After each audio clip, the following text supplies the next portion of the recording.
Good.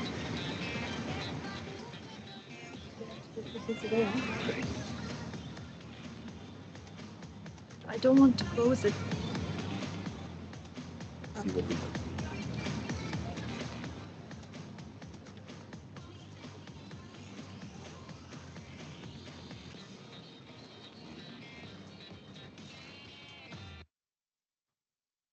Yes, hello, dear friends, dear future FISU student ambassadors, the current ones, team leaders, speakers, and USF representatives, FISU colleagues. Hello, everyone. It's another year. It's the FISU student ambassadors training is here. And before we start, let's check some of the technical rules here. We kindly ask you to stay muted during presentations. We will have time for speakers to answer your questions. We kindly ask you now to rename yourself, meaning you put your country and your last name and name here, so we can then recognize and call you for the questions and when we will be playing the games. Please do not hesitate to put any questions in the chat, any doubts, any concerns, any ideas that you have, please put it there. And if you ever get disconnected for these 2 days, today and tomorrow, please use the same link to find the way back. So this is the start of the 2-day training for the FISU student ambassadors. And before I introduce you to the program, I want to to know the host we are having today with us, Mikko Šmelik. He is the alumni from 2020 of the FISU Student Ambassadors Program. And I think that you, Mikko, tried every role in this program, starting with being the moderator, the speaker, the team leader, the one who is guiding everyone on action plans. Then he became the FISU student committee student committee member, and also the FISU media committee member. And now you're leading the working group that is developing the FISU Student Ambassador Program. So it's fantastic that you're here in Lausanne with us. Well, thank you so much, Albina, for having me. Thank you for sharing everyone my CV. I very much appreciate it. Actually, some of the things that you mentioned, I don't even remember, because indeed it's been 5 years since I joined the program. So first of all, I would like to say hello, everyone. Good morning, good afternoon, good evening, and maybe for some of you, good night. Who knows how the day goes for you? And we really much appreciate your effort and enthusiasm to join the FISU Student Ambassador Program. So I'm very, very excited and honored to be here with you, Albina, today, and to welcome all of you for the new season of the FISU Student Ambassador Program. And I think we have some interesting speakers today, our friends from FISU, and all of us here will try to welcome you as much as we can to the FISU family. So I hope that everyone will join the program today. And yeah, let's then see what's on the agenda today. So we have 2 days, and the first day it's all about FISU. We have a FISU staff here sharing presentations about all the aspects of FISU, and we finish the first day with the interview with FISU Secretary General, and then we have a cultural session where we will play games. So please stay till the end, and if you're disconnecting, come back. And for tomorrow, we have a program where we'll have the recap of the first day, and then we will also share with you the FISU opportunities for you, and we will discuss in details the FISU Student Ambassadors Program. And what I saw in the chat, we have FISU Student Ambassadors from all 5 continents and so many countries there. So we're very happy to start the opening ceremony. And at every opening ceremony, there is a speech from FISU President Leons Eder, who is welcoming you.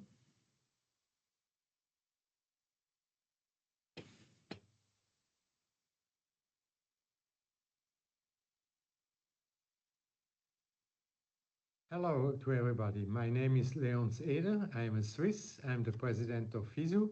I'm father of 2 kids and grandfather of 4 grandchildren. I'm really glad and happy that normally the FISU Education and Culture Department invites me to be part of the online session, because then I can get in contact with so many students from all over the world. And this inspires me. Of course, we can also give some insights from FISU that the student ambassadors can learn about FISU. But on the other hand, it's also, as I said, inspiring for me to hear the experiences of the students, the wishes, the desires, what they would like to achieve with the help of FISU.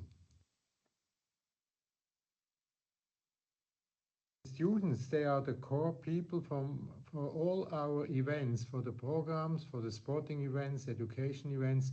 That's why we have to try to motivate and to engage the students, not only for FISU directly, but also in the National University Sports Federations, in the Continental University Sports Federation. So I can only encourage the young people to learn from the older one, but also from the older officials to learn from the students. This is a win-win situation between the generations.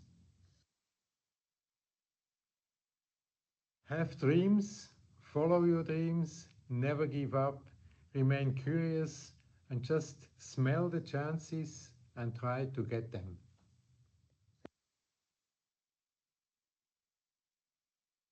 Well, those were some lovely words from our president, Leons Eder, and we are also saying hi to Leons online. And I really hope that some of you, or maybe all of you, will have a chance to see Leons soon during some other FISU events. And yeah, opening ceremony would not be completed without anthem. So this is kindly a request for everyone, for those of you who are able to stand for the anthem of FISU.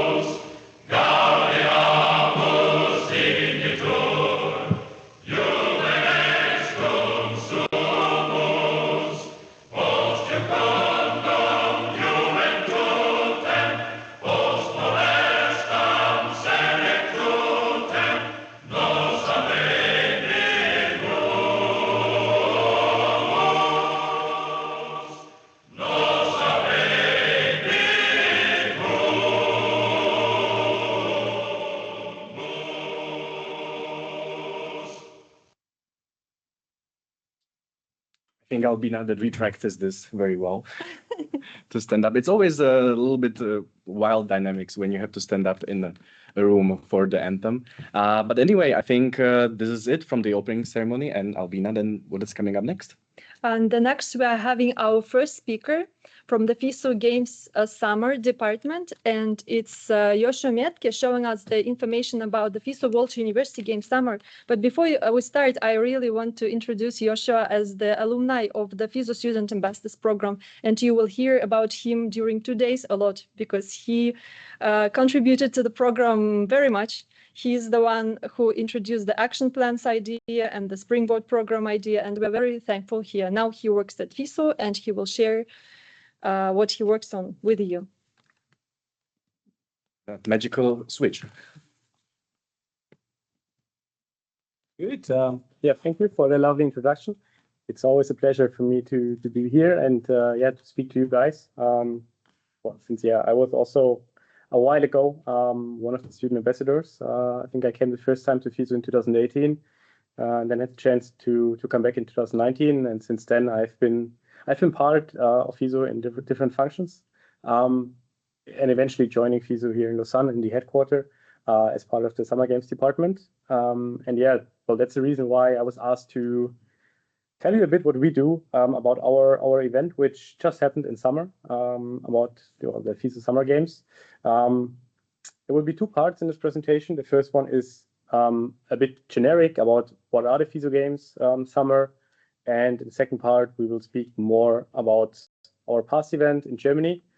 So with the aim to give you a bit of an understanding and idea of the games for those ones of you who have never been to the games.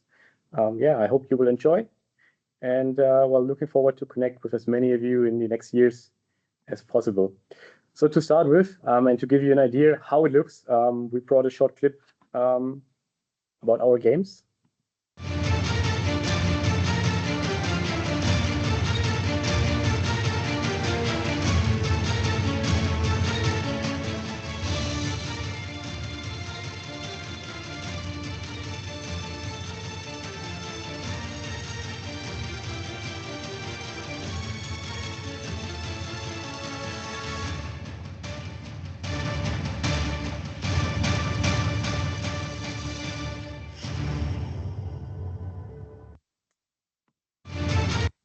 So with a lot of pictures, also to give a bit more content to that, when we introduce the Summer Games, we see it as a celebration of youth and sport. with a diverse sports program. I will come later to what are we covering, how many sports do we have. We see it as an event really providing a opportunity for a global gathering of student athletes. We try to tell a story of those athletes coming to the biggest global multi-sport event for students. And when we speak with athletes, when we speak with the local community, we always receive a very positive feedback about the event itself, about the legacy we're leaving behind, but also looking at the athletes, they really feel that they are the center of the event, which is for sure the reason, because it's not as big as the Olympic Games, but it's a big event, very professional, and which really puts the athletes at the center of what is happening and provide them with the best opportunities. And in numbers, our event, the Summer Games, are held as the Winter Games every 2 years in the odd-numbered years. We have 12 days of competition with usually around 10,000 delegation participants, so athletes and officials from roughly 100 to 120 countries. And for that, there's an organizing committee which usually has 12,000 or 10 to 12,000 volunteers, and hopefully around 500 staff members who work full-time on organizing the event. And when we look at the numbers, for good events, we bring around students from around 2,600 universities. So where do we go? Actually, the FISU Games, they have a long history. They were first hosted in 1949 in Torino. And since then, we saw plenty of different hosts. But let's have a quick look at, well, roughly the last 25 years to give you a bit of an understanding how global the FISU Games really are, or Universität as it was previously called. So 2001, the FISU Games went to Beijing in China. And I think this was also the starting point for many more FISU Games in China. FISU Games or Universität stayed a bit in Asia with Daegu in Korea. And then we see how it really became more global. Of course, going often back to China and to Korea, but also being in Europe. And then being in Naples in 2019, the event, which was postponed twice, but still happened, and I think set a huge benchmark for FISU Games in Chengdu, which eventually happened in 2023. And just this year, we've been in Germany for this year's edition in Rhine-Ruhr. And the upcoming edition will again go to Korea in the Chungcheong megacity, which is a province or a region containing 2 cities and 2 provinces, and really try to establish itself on the world of sport, but also as a new region in Korea. And the next version after that will go to North Carolina in the US. So this is just to give you a bit of an understanding how global the event is spread, and also to see if you have maybe the chance to join in one of the upcoming edition in one of the many functions we have. But then what does it take to organize the games, or more to say, when does it happen? Because as you might imagine, it's not only the year the event is held, which people work around the event, which will be prepared. So when we look at how the games are done, we can really say this is a multi-year endeavor. We have something like our life cycle, which we use for the events. And basically we have four big phases, and it actually starts 6 to 7 years usually in advance when the event is attributed. And then we have different phases of planning. And this is also what the Summer Games department and the same for the other sport departments do in our daily work. We follow the organizing committee. We try to support them in the different phases. So just to give you a bit of an understanding, we have a foundation phase where the organizing committee, which organizes the event, is founded. They finalize their big plans, and then we come to the operational planning, where all the detailed plans for the transportation, for the accommodation of the athletes will be made. And this lasts more or less from 4 years before the event to 2.5 years, maybe 1 year in advance. And then we start testing. So there are often many test events happening, making sure that the organizing committee and the host region is ready to host the athletes, is ready to host spectators, but hopefully is also ready to host you. And then we have the event itself, the thing everyone works for 6 years.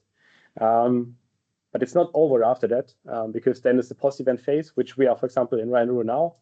So we try to collect all the information about the event, try to see what we can learn from it, how we can improve the event, how the athletes liked it, if they found the best conditions possible. Because of course, after one event, there's always the next event coming. So this is a bit the scale of the event. So it's really not only so it's not really only in one region. It's a global event with a multi-year scale. And then also to give you a full picture of the scale, who's coming, and also at the same time a bit of a history of the FISU games, because you can see there's I brought you the participation numbers both in countries, but also talking about the participants, so athletes and officials. And as I said, each of those bars, each of those years and numbers of participation tell a story. So we have, for example, you can see maybe in 1975, it was a huge drop because Belgrade pulled out 9 months before the UNICEF, and Rome had to take over to organize a reduced scale of the event with only a limited amount of sports. And like that, you can really see the story each of the FISU games tells. And you can also see a bit the evolution in general of sport events, with the participation numbers increasing over time. And then now we have a phase where it's a bit harder for some federations and some events to find hosts, where we had COVID, which, for example, influenced the 2021 edition. And it's really interesting if you look from that perspective, how the landscape of the FISU games changed itself in the years. And I will also speak a bit about the Rhine-Ruhr version a bit later, seeing the evolution we had there. And with that, we already dive into the FISU games we had this summer. I saw a few of you there, others didn't have the chance. So also to give you the impression of the region, of the games, we brought you a video from before. And I think it's quite interesting to see with the video I showed you earlier, the difference in the scale of the FISU games, which we have, which is one of the charms of the event itself. We are the Ruhr region.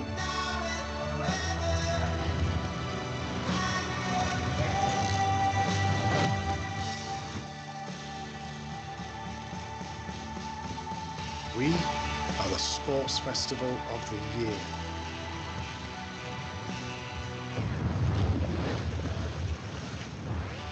And everybody is all in.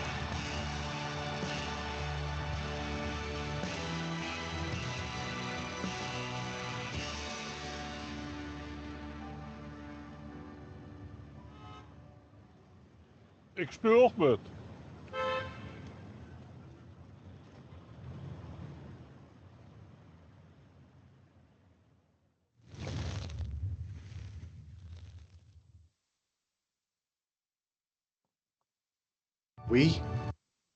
So you could really see the region is a bit special. It's also a bit special in Germany because it's a former coal mining region, which of course went under huge transformation in the last years because there's not much more coal to mine. So the region had to reinvent itself. And the games they organized, I think, tell a bit the story of how the region changed, but also what the region traditionally stand for.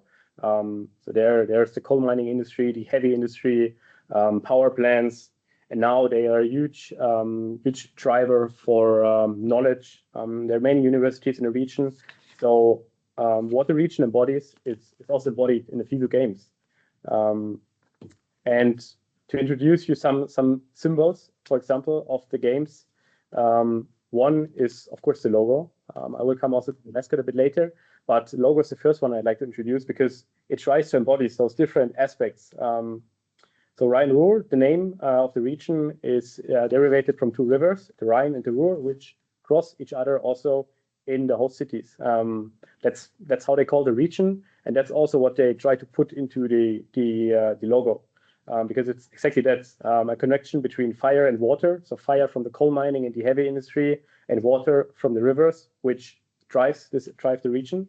It's this merge of flame and water, the innovation which comes out of both, which they wanted to have the event associated with. Go back to the tradition, mix the regional identity in, and bring something together which at first doesn't look like it can come together. And I think this also goes very much to the whole idea of the event, because what we usually see for the summer games is one athletes village, usually one host city, and then the sport venues are a bit around. But for Rhine-Ruhr, we saw something very special and unique for the summer games. We had not one host city, but we had in total 6 host cities, 5 of them which were spread around the region, and one, the capital of Germany, Berlin, which was a bit further away. But in general, we try to keep the event at the same scale, the same level. We had our 18 sports. We had an academic conference happening at the same time. We had roughly around 8,500 athletes. We had a bit less volunteers. I think we had 8,000 to 9,000 volunteers. But really, what was special was the spread out concept. So we also didn't have any athletes village, but we used over 50 hotels for athletes and officials, always close to their competition venue. So usually, as I said, there's one athletes village, and then they drive to the venues. Here, they could almost walk to their competition venues, which was definitely new for many athletes, for many officials who went to more of one FISU games and were expecting something else. And I brought you here the map, which is not accurate, to be honest, because Berlin is in reality over 500 kilometers away from the rest of the region. But the other 5 cities, they were 20 to 40 minutes away from each other. And this allowed Germany to host the games without building anything new. So they really tried to have a sustainable event, which leaves something behind because they still refurbished venues, but they didn't have to build anything new and they didn't have to put more strain on the event. So I quickly spoke about other symbols. This was the mascot. I mean, this was not the mascot, but this was the animal behind, called a peregrine falcon, which is already almost close to extinction in the region. So that's why they choose it as a symbol to make aware of it. And they produced the mascot called Wanda.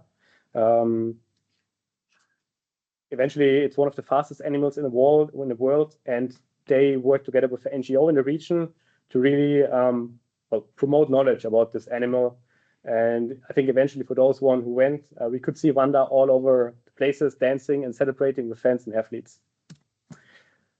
Quickly about the sports. So I said we have 15 sports, which are always in the games, and then we have 3 sports which can be chosen by the host city in accordance with FISU. For this event, it was beach volleyball, 3x3 basketball, and rowing.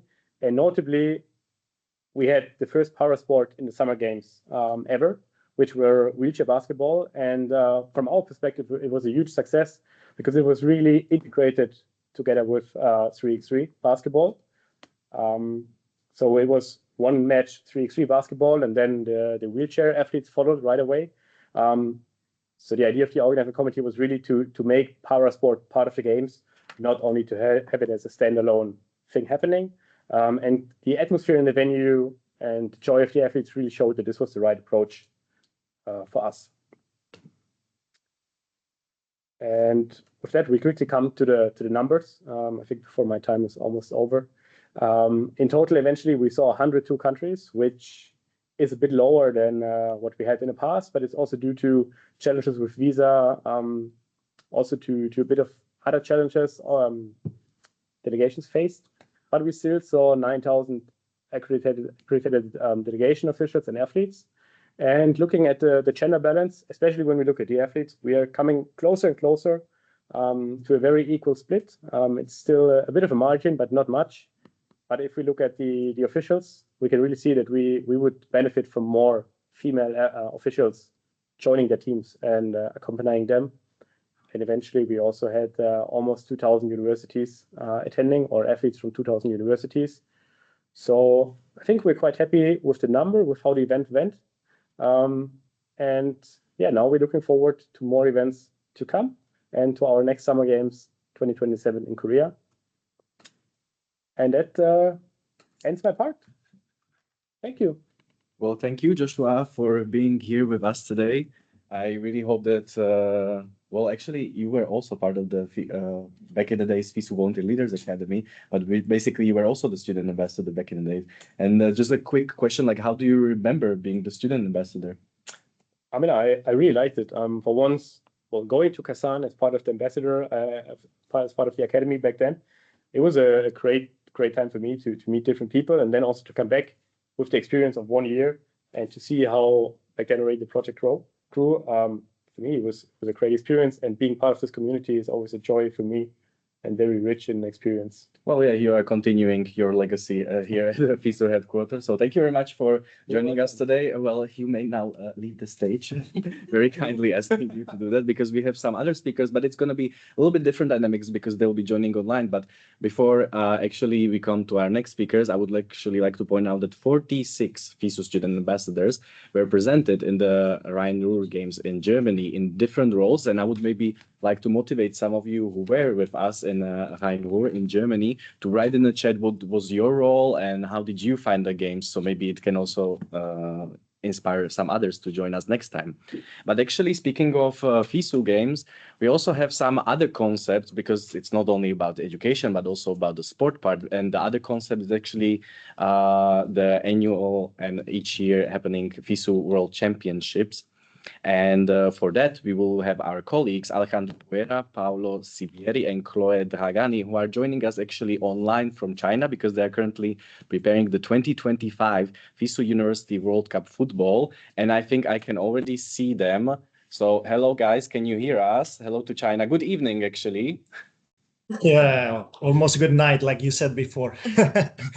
Hello, you hear us well?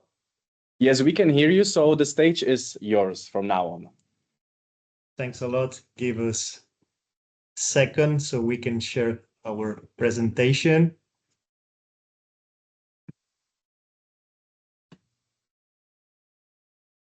I guess you can see it now, right?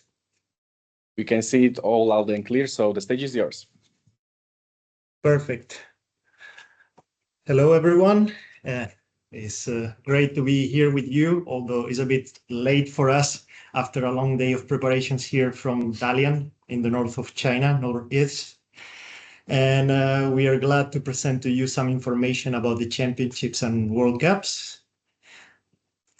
So this is a bit the overview of the things that we'll be touching today. The department, which actually you can see already in your camera, maybe a bit small. Some information about FISU sports, our event specificities, complementing something of the things that Joshua presented, and then some more specific information about the championships and the World Cups, the events that we handle daily. So the department. You see the three of us, myself, I'm the head of this department for a few months now. And to my right, I have Paulo from Brazil. He's been with us for a bit more than a couple of years now, coming from Brazil. And to my left, Chloe, coming from Switzerland, and also almost the same time as Paulo, together in the team. None of us have been, unfortunately, student ambassador, as far as I know. So we didn't have the chance to live that experience, but we have been enjoying the time in FISU in a different way. So talking about the sports in FISU, Joshua briefly mentioned, but the history of FISU starts actually in 1949 with the creation of FISU, and then the first FISU Universiade or Games happened 10 years after in 59. But the championships are actually relatively old or quite old in the FISU program. So in 1963, the first World University Championship happened in Sweden. It was a handball event. And then this championships program continued for every season until the current one. And in 2015, we included a new property in the FISU program, which is the World Cups. We will talk a bit more in detail later about what is the difference between a World Championship and a University World Cup. but this is for you to understand that while the championships have been here for almost since the beginning, the World Cups are relatively new. And in 2019, we had the second World Cup, so it's even more recent. The event that we are delivering at the moment in China, it's only having its third edition this year, because we had, of course, to have the pandemic outbreak, and we couldn't organize the event in 2021. So it's only the third edition for this World Cup football. So yeah, talking about some of the specificities for the FISU event. So all the athletes, they must be within the age group of 17 to 25 years old, and they must be enrolled. They must be university students or any sort of course recognized by the government as graduation towards a degree. So as Alejandro mentioned, we have a bit of the difference between the championships and the World Cups. And as Joshua explained earlier on, we have this. The championships are a bit more similar to the games, as we have the athletes representing their countries. Whereas for the World Cups, we have the athletes representing their universities. So you can actually have someone from Brazil, let's say, representing a team from Spain in the World Cup. Okay. So yeah, and here we have some of the organizations that FISU is partner, let's say. So we're recognized by the IOC since 1961. FISU is a member of JISF since 67. Sorry, many hours working here, so Yeah. we are a bit and we are a bit jet lagged. FISU is a signatory of the water code. That means all FISU events, we must have anti-doping tests. Okay, so anyone can be eligible for the tests. And FISU is also founder of the International Federation of Sports Officials. That means referees, for those if you don't understand. We have collaboration, cooperation with 77, probably a bit more now, I guess. And that includes sharing sports calendars, getting the nomination for technical officials, for the international referees. We collab and we discuss over the regulations and the format for the FISU event. We try and get ranking points as well for the athletes participating on that sport. And then, of course, the venues must be homologated. The equipment also must be the ones used in the international federations events. And then disciplinary actions and follow up, just the same. So in FISU we have some recognized sports, and in order to be recognized, the International Federation needs to manifest their interest, and they have to send the application. Right now we have 78, probably 78 is accurate. Okay. Recently we just had paddle recognized in the early 2025. So those sports, as Joshua mentioned, we have some of them within the summer program, summer games. We have some for the winter games, and then we have ours for championships and some sports that unfortunately are not in the program. So yeah, as you can see, we have this 3 different properties: the games, the championships, the World Cups, and we also have endorsed events. So whenever an international federation wants to join the FISU program, they have to organize these endorsed events, so they can show, they can prove that there is the demand for that sport in this specific niche of the university sports within the age group of 17 to 25. So right now we have 60 sports in the FISU properties. It's not the same number, so we have more sports recognized than in the properties. So now moving on to the championships and World Cups specifically. Yes. So for the FISU sports events, as Joshua and Paolo mentioned, so we have three different formats. So the games, championships, and university World Cups. So the games and the championships are pretty similar in terms of the athletes represent their country, and participation is by direct registration through our registration system. So there's no qualification tournament. And participation selection follows sports and geographical criteria. And participants must pay a participation fee. Whereas the FISU University World Cups, so athletes represent their universities, and there's no nationality restriction. And so teams would qualify through continental tournaments, which allow them then to come to the FISU University World Cup, which is happening now in China, for example, for football. These participation costs are covered by FISU and the OC, so there is no finance engagement from the teams. Yes, it will come after. And so we work for championships and World Cups.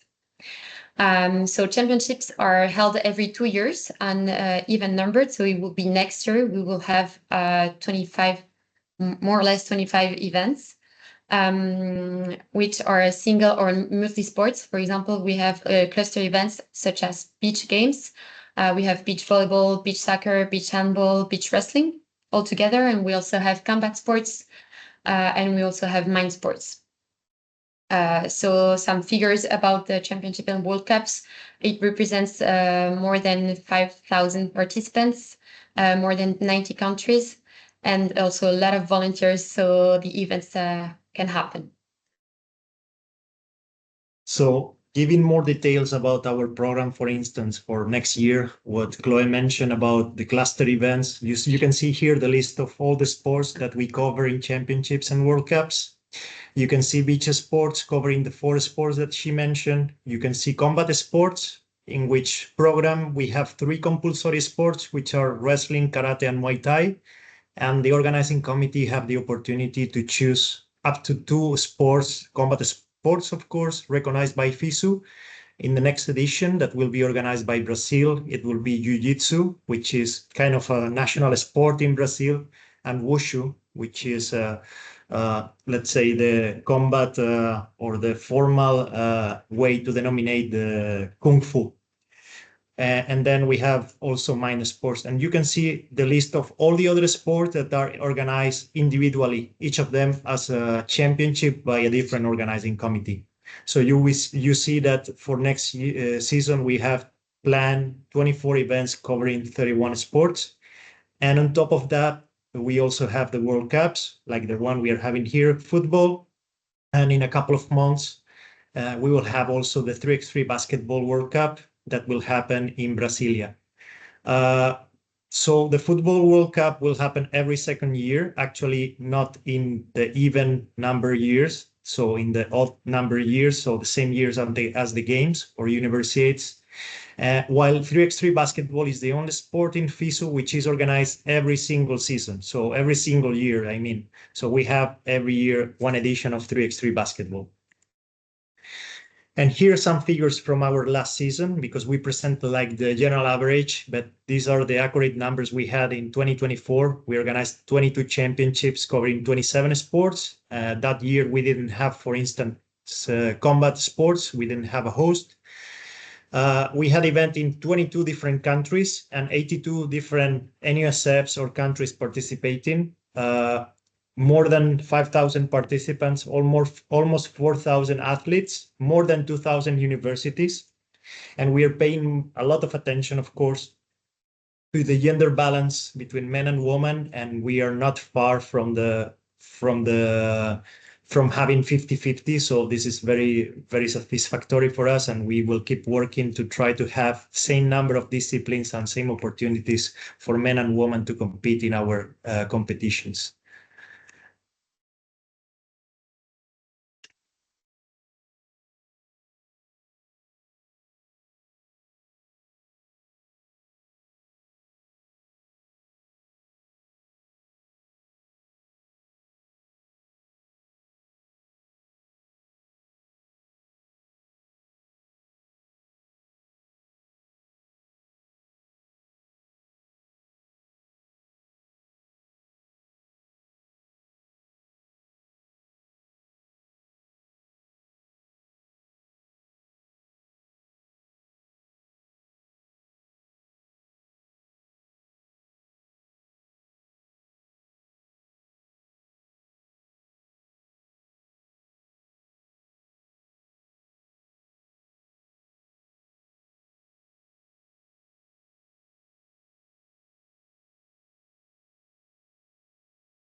Okay, so that video show you a bit of what we did in the last season, all the sports we cover in different locations, and this is the world map of our events in the next year. So you see almost all of them are confirmed. We are working in the attribution of the sports that you can see on the left column. And we are almost sure that at least powerlifting and golf will be organized. We have still some doubts about the other two, but that's already quite some with 4 continents and around 20 countries organizing our championships.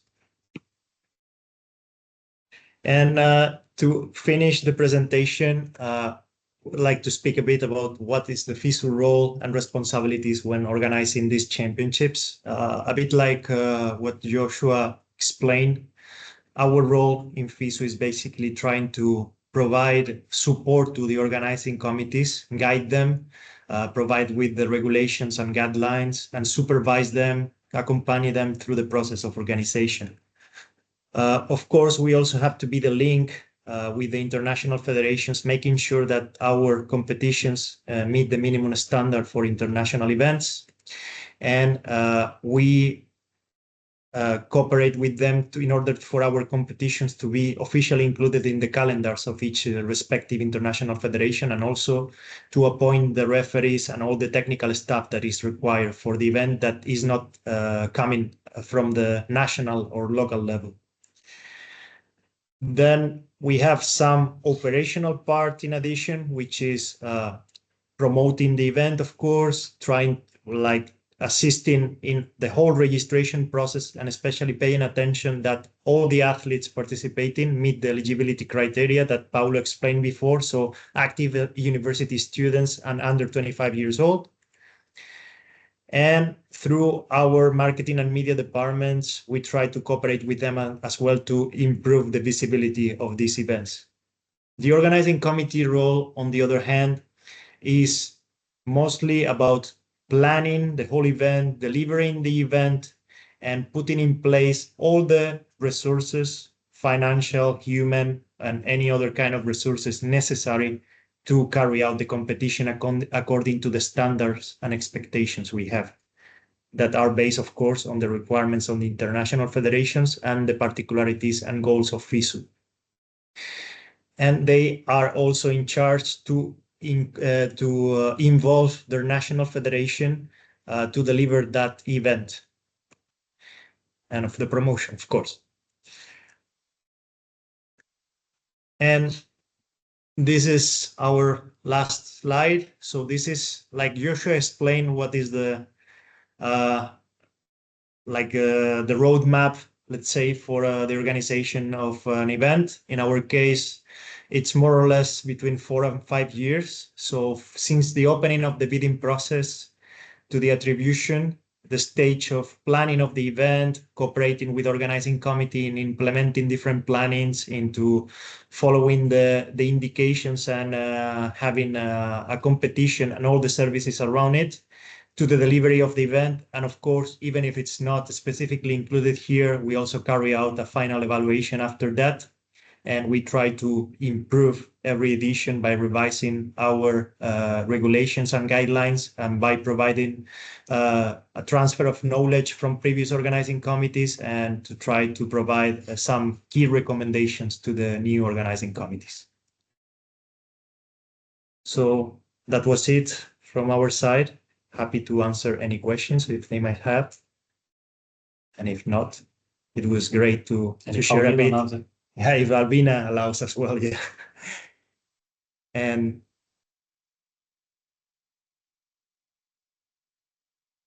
thank you so much, Alejandro, Paulo, and Chloe. There are some questions in the chat. We can answer some of them. Can you read them? I will try. Are you considering hosting the FISU Winter Championships? FISU Winter Championships. In fact, we had some sports. For instance, until 2024, we have had skiing and tearing as one of the sports in our program, but they due to the inclusion in several editions of the Winter Games and also the interest from the International Federation, the Executive Committee of FISU decided that they have become part now of the compulsory program of the Winter Games. That's why they are not anymore in our program.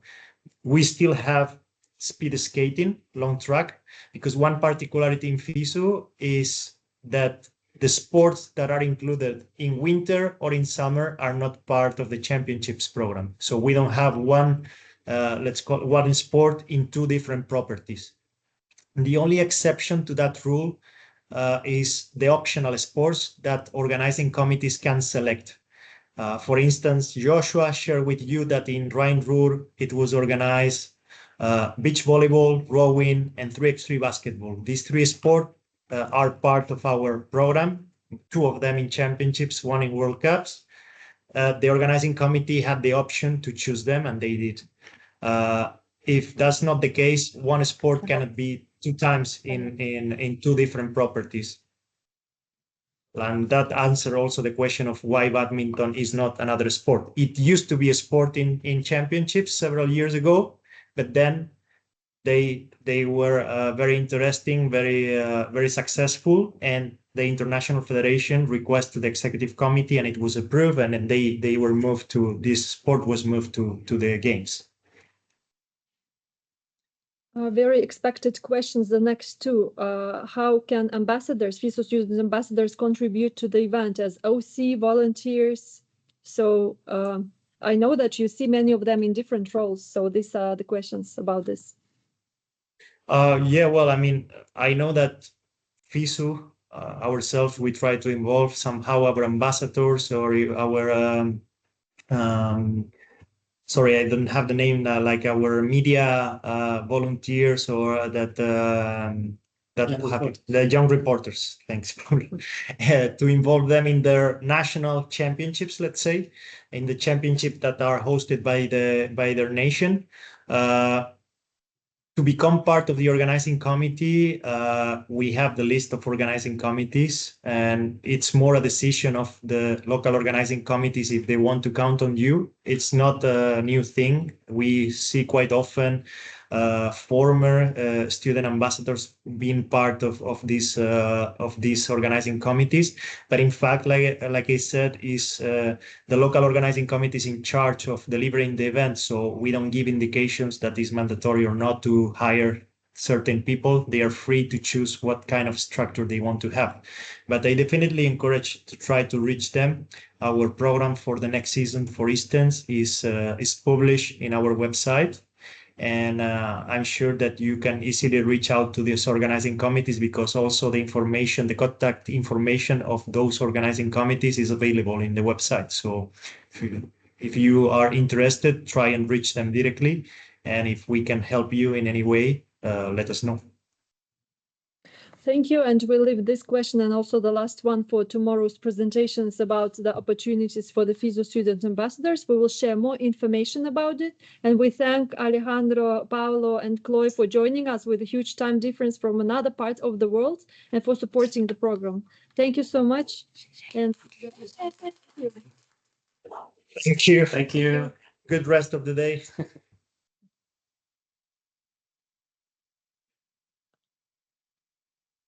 And let me present the next speaker. We have here with us Adelia from FISU Marketing. When you become the FISU student ambassador, you represent the brand, the FISU brand, and she will explain you how to use it wisely, how to understand it, and all the values behind the brand. Thank you, Albina.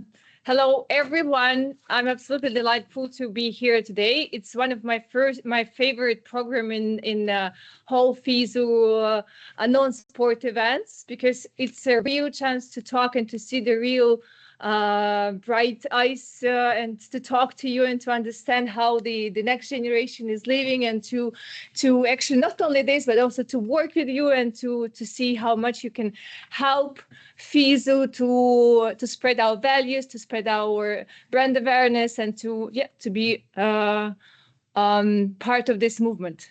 So I'm very, very happy to be here. Today, my role is to generally describe and to give you more direction. What does it mean, FISU, in terms of brand, and what kind of values our brand is standing on. And there are three maybe main sentence which might explain the generic position of FISU and uniqueness of FISU, because there are no other federations, no other organizations who can have these three combinations.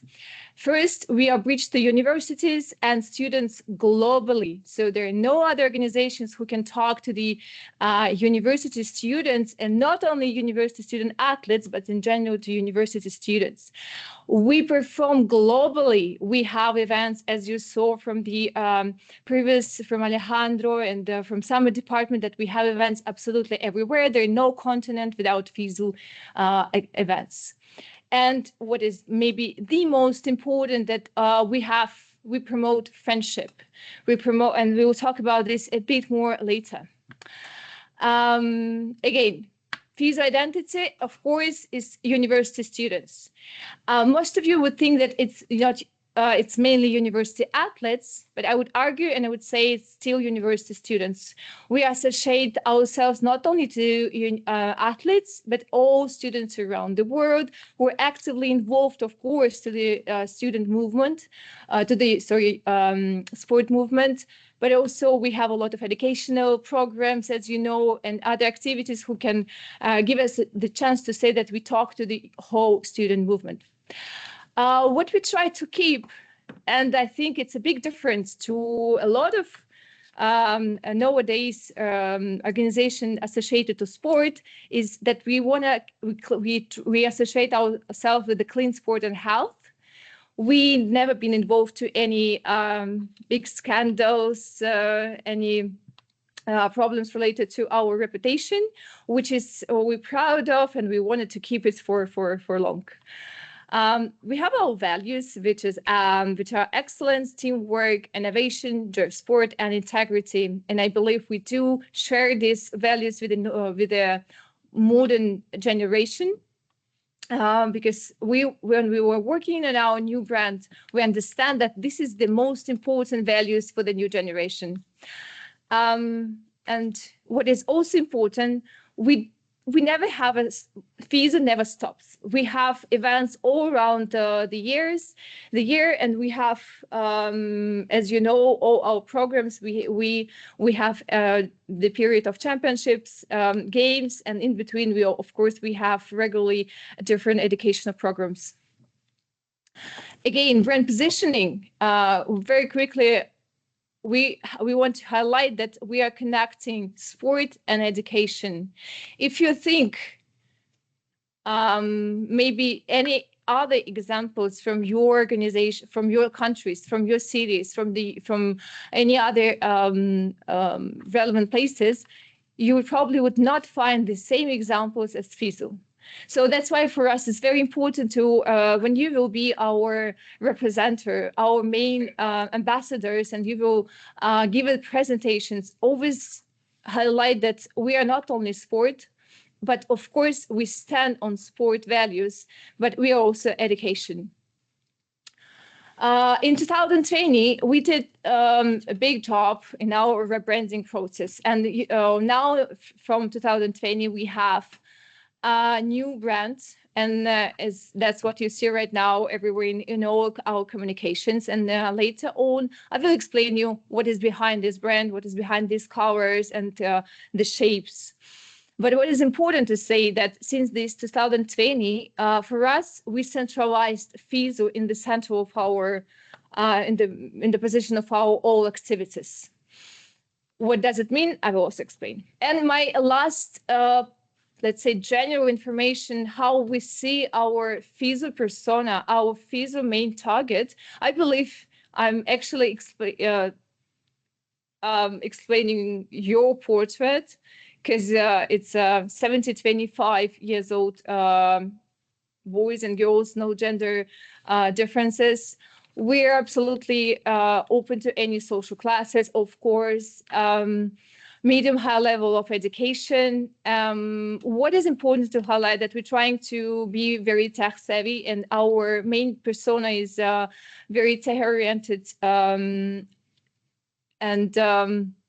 sustainability and ecology is one of the topic which probably is raising the emotions inside of this person, of this persona. And what is important, since 2020, we understand that we don't want to develop anymore just a brand for the one person. We create the community, and what is important, this person would like to be part inside of this community. So we create the community. And of course, it's sportive, active, and with a lot of interests. That's person we would like to talk to and develop our future dialogue together with you and through you. And now, quite technical information, but still very, very important, because you will work with our FISU marks, with our FISU brand identities. I hope, well, maybe not every day, but very often, when you will create presentations, when you will create any materials, and when just you will see your national federations or any events done by your country. It's very important that you know this basic information about FISU brand, FISU identity, FISU logo, and all the assets we have. So as you can see, the main shape for FISU is U. U is the symbol of university, of course, but not only. This dynamic U represents us, youth, union, all these values which I was sharing with you before. It's actually based and included to this U shape. Here we also have this gradient, which we try to represent the diversity and equality. Imagine these 5 stripes that you can see on the left side is the 5 continents.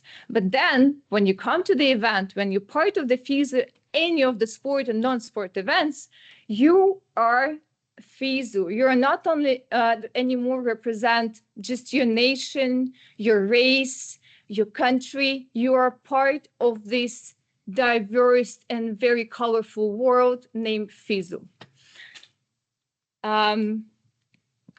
Based on this FISU logo, we also, as I said, the FISU brand is centralized since 2020, and we want to have all our activities based on the same and equal logo design. So as you can see, we have not only FISU, but also programs where we included all our different programs. Then FISU naming. I would not read it, of course, right now, but it's just for you when you have when you have again any public speaking, any presentations. I would ask you to refer to this list and to use the official naming, because you are my let's say colleagues. Now, from nowadays, when you're having this public speaking, you will be also brand presenter. So you have to use correct logo, correct naming, and all the assets we have. A lot of informations you would find in our FISU brand book. I would really, really highly recommend you to read this book. I think it's quite useful information you can find there, not only about how to use the logo itself, but also a bit more information about FISU values, FISU portraits, and the other aspects of our brand. It's a very developed, almost 100 pages, but there are a lot of pictures, so it won't be boring. Here we have, just few examples of how we allocate our brand identity to different look, to different design, how we use the this U shape all around different touch points, from digital to printing versions. One important thing is that we can't use U shape, U logo without naming FISU. It's one logo. It's two elements of one logo. You never use it separately. And again, when you have this specific design, we also ask you to not change completely the shape of the U, do not change the proportion, do not change the colors. What is important, of course, this colorful part. So we really, really invite you to follow the guidelines. I mean, I'm sure Albina will send you in a few days this information you can find. And of course, if you have any questions, I will explain here different type of the, let's say, just few examples of creativity we sometimes use, how we use U, for example, this U shape. So when I say you have to be strict, yes, you have to be strict, but we always open for the creativity. If you have any ideas, how we can moderate and how we may upscale our brand identity, we always welcome to share with us. And here, just a few slides about how you can use your and USF's logo and maybe Continental's logo together with FISU. What is important for us that, of course, you represent not only FISU, but your national federations, you work with them very close, and you, we would like you to promote this collaboration between this and USF and FISU. Through you, we would like to find the, let's say, common ground, and to have probably at the end of this year, to have more this co-brand when we have an USF together with FISU, and probably some Continentals started to use FISU brand more often, and having more co-brands together. So this is the, let's say, the generic information about how to also integrate together with your national identity. And that's more or less, that's it. What I want to say again, we have very, very few people here in the office. And you are right now, I think, 130, and it's just the beginning. And we have way more people. It means that we have 130 pair of eyes and faces who can represent FISU, way more even creative than us. So that's why I want to say that I'm absolutely like asking you to be part of us. Don't hesitate to ask any questions, bringing any fresh ideas, and being a real ambassadors, being active, and I'm always open. My contact is here, and yeah, thank you so much. Well, thank you, Adelia, very much. I really love these transitions, and we didn't even practice this. Thank you very much for your presentation. And one fun fact I need to say about Adelia is that basically she's the person responsible for us having clothes, because you are the one actually dressing up the FISU stuff for the games or like for the other championships. So actually a huge thank you also for this dedication from me towards you, because yeah, some of the clothes actually are very cool. I remember that in the Rhine-Ruhr during the games in Germany, we had this very funny fisherman's hat. Yeah, I knew that your generation would love it. Yeah, so thank you very much. Thank you very much for your presentation and for encouraging the student ambassadors to be very active, also when it comes to representing FISU. And then up next, well, thank you. Yeah, you may leave the stage. And yeah, actually coming up next before our little break will be something for me a little bit more personal, because it's a person who is, I would say, on one hand, a huge fan of this program and a huge supporter. And this is for me very, very important to share with you before she comes to the stage. And yeah, without any further delay, I would like to very much welcome, I can tell, my friend Thérèse Courvoisier, who is a FISU head of media and communication, and she already is here, and the stage is yours, and I really hope you're gonna enjoy this presentation. Welcome. Thank you, Michelle. Hello, everyone. Sorry, I just banged my knee on the table because we haven't practiced these transitions. So I think media and communication is also about having a sense of humor and dealing with different things that come along. So lovely meeting lots of new people, and lovely seeing a lot of familiar faces, because I met a lot of you in Rhine-Ruhr, and all the other ones I've met small pictures of in these webinars. So I'm going to talk to you obviously about the theme that I know, which is media and communication. And it's a theme that is in movement, just like university sports. So nothing I'm telling you right now is settled. Everything is moving. Your generation's communication is very different to my communications means. And I think it's also for you, like Adelia said, to empower. I'm a FISU ambassador because I communicate about FISU. I'm not a young ambassador, sadly, not anymore anyway. So some lovely pictures which show you already a bad example of communication because it's photos of all different sizes and faces, etc. This is the FISU media team at the moment. So we have myself, Eddie, who's in China as well right now for the football. Selma is actually kneeling in front of me taking pictures of this event. You can't see her, but I could hear the clicks. Pretending nothing is happening behind here, but there's loads of stuff happening. Doug, you might have met as well. He was in charge also with the Young Reporters program. He works with marketing as well.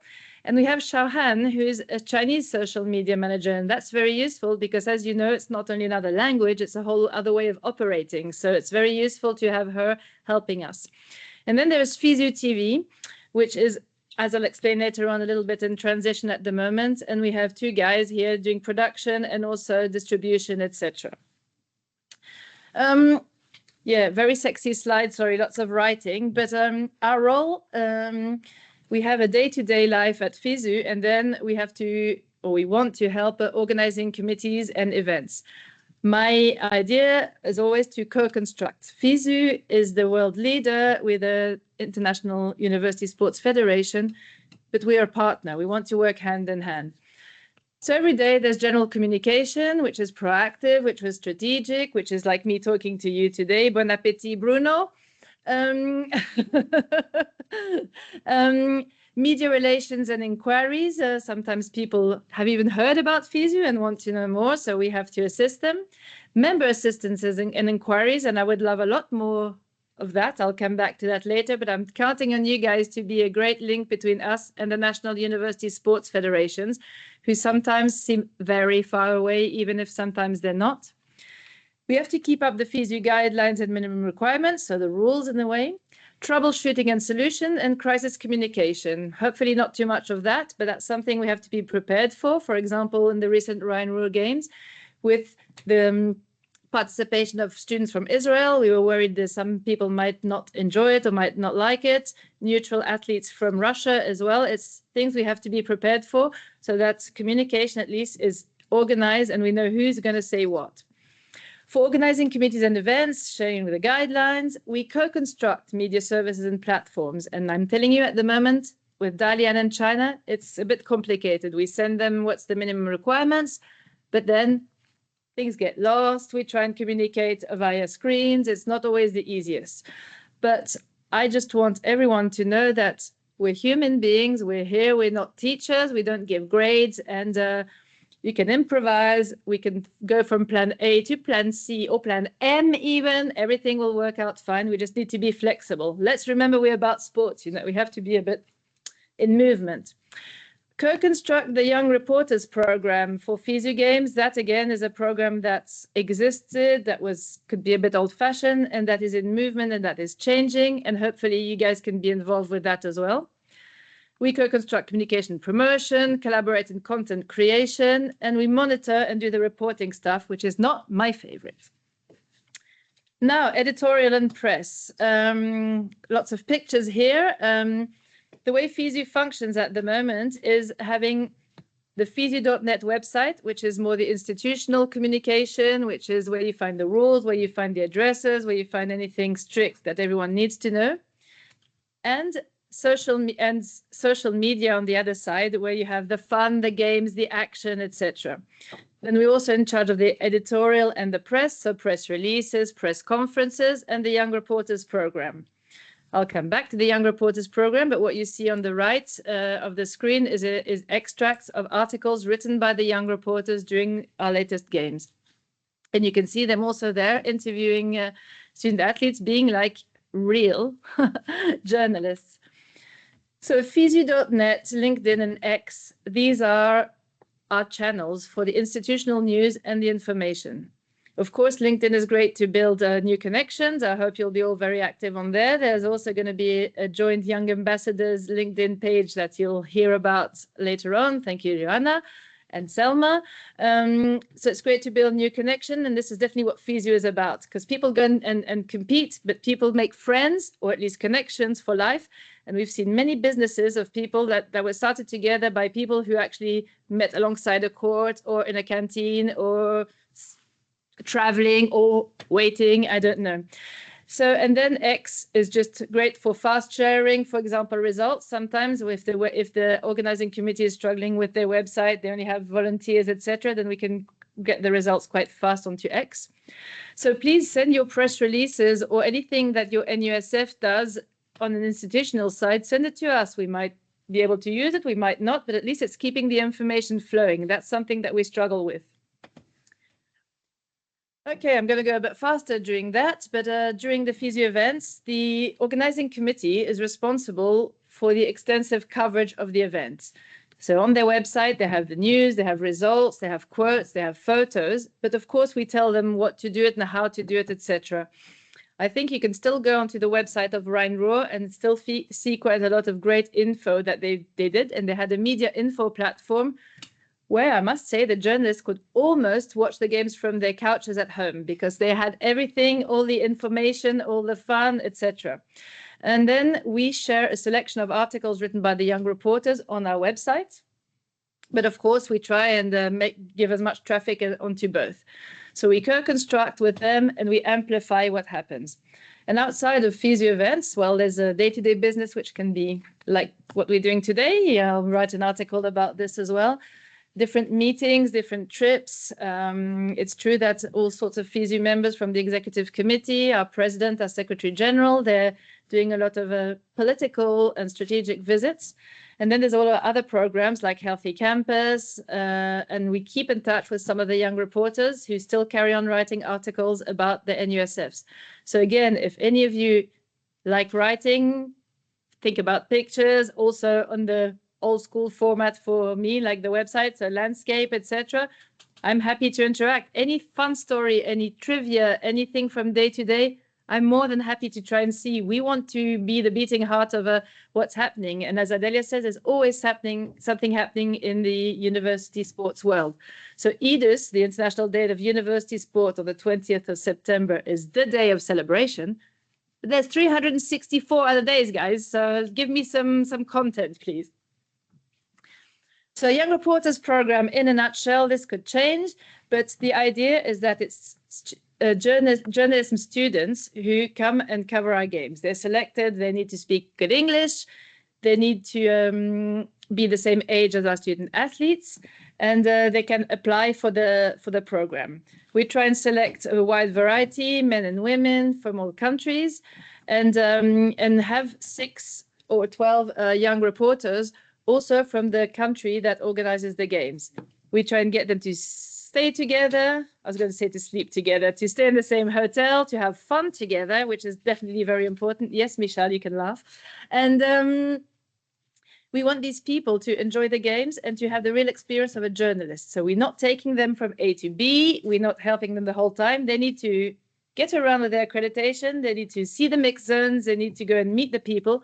They're often getting out of their comfort zone like crazy, but then they're addicted and they want to carry on. And we want to ideally stay in touch with them and carry on this communication. Broadcast. Now, I hope you've all watched the FISU games recently on FISU TV. So FISU TV is for live stream and replays, as well as documentaries, team draws, after movies. At the moment, as I said, we're in transition. We're between 2 OTT providers. So at the moment, if you click on FISU TV, you end up on YouTube. But you can also see replays of the games. You can see lots of stuff there, and also some documentaries that were co-created by Eurosport about student mentoring and quite inspiring stories. Like I particularly liked the Ukrainian curling team and showing student athletes from all over the world. So during the games, we have the semifinals and the finals and the medal ceremonies of all sports.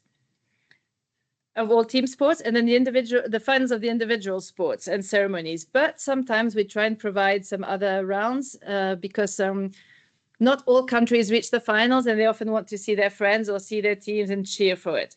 This might change. We might try and show maybe a lower quality of events, but show everything so that student athletes, their coaches, and even their opponents can see how they're doing and prepare. So that's maybe also some work that we want to give to the community itself. But of course, we'd like to engage more and to finding real FISU ambassadors as sports people as well, so that when people are watching on TV, they actually know who the FISU, who the student athlete stars are, because we must say that at the games, for example, there was Kötze in the swimming, and he was in Berlin for our games, and then he went on to the World Championships to win medals as well. So we don't only have tomorrow's stars, we have the actual ones as well.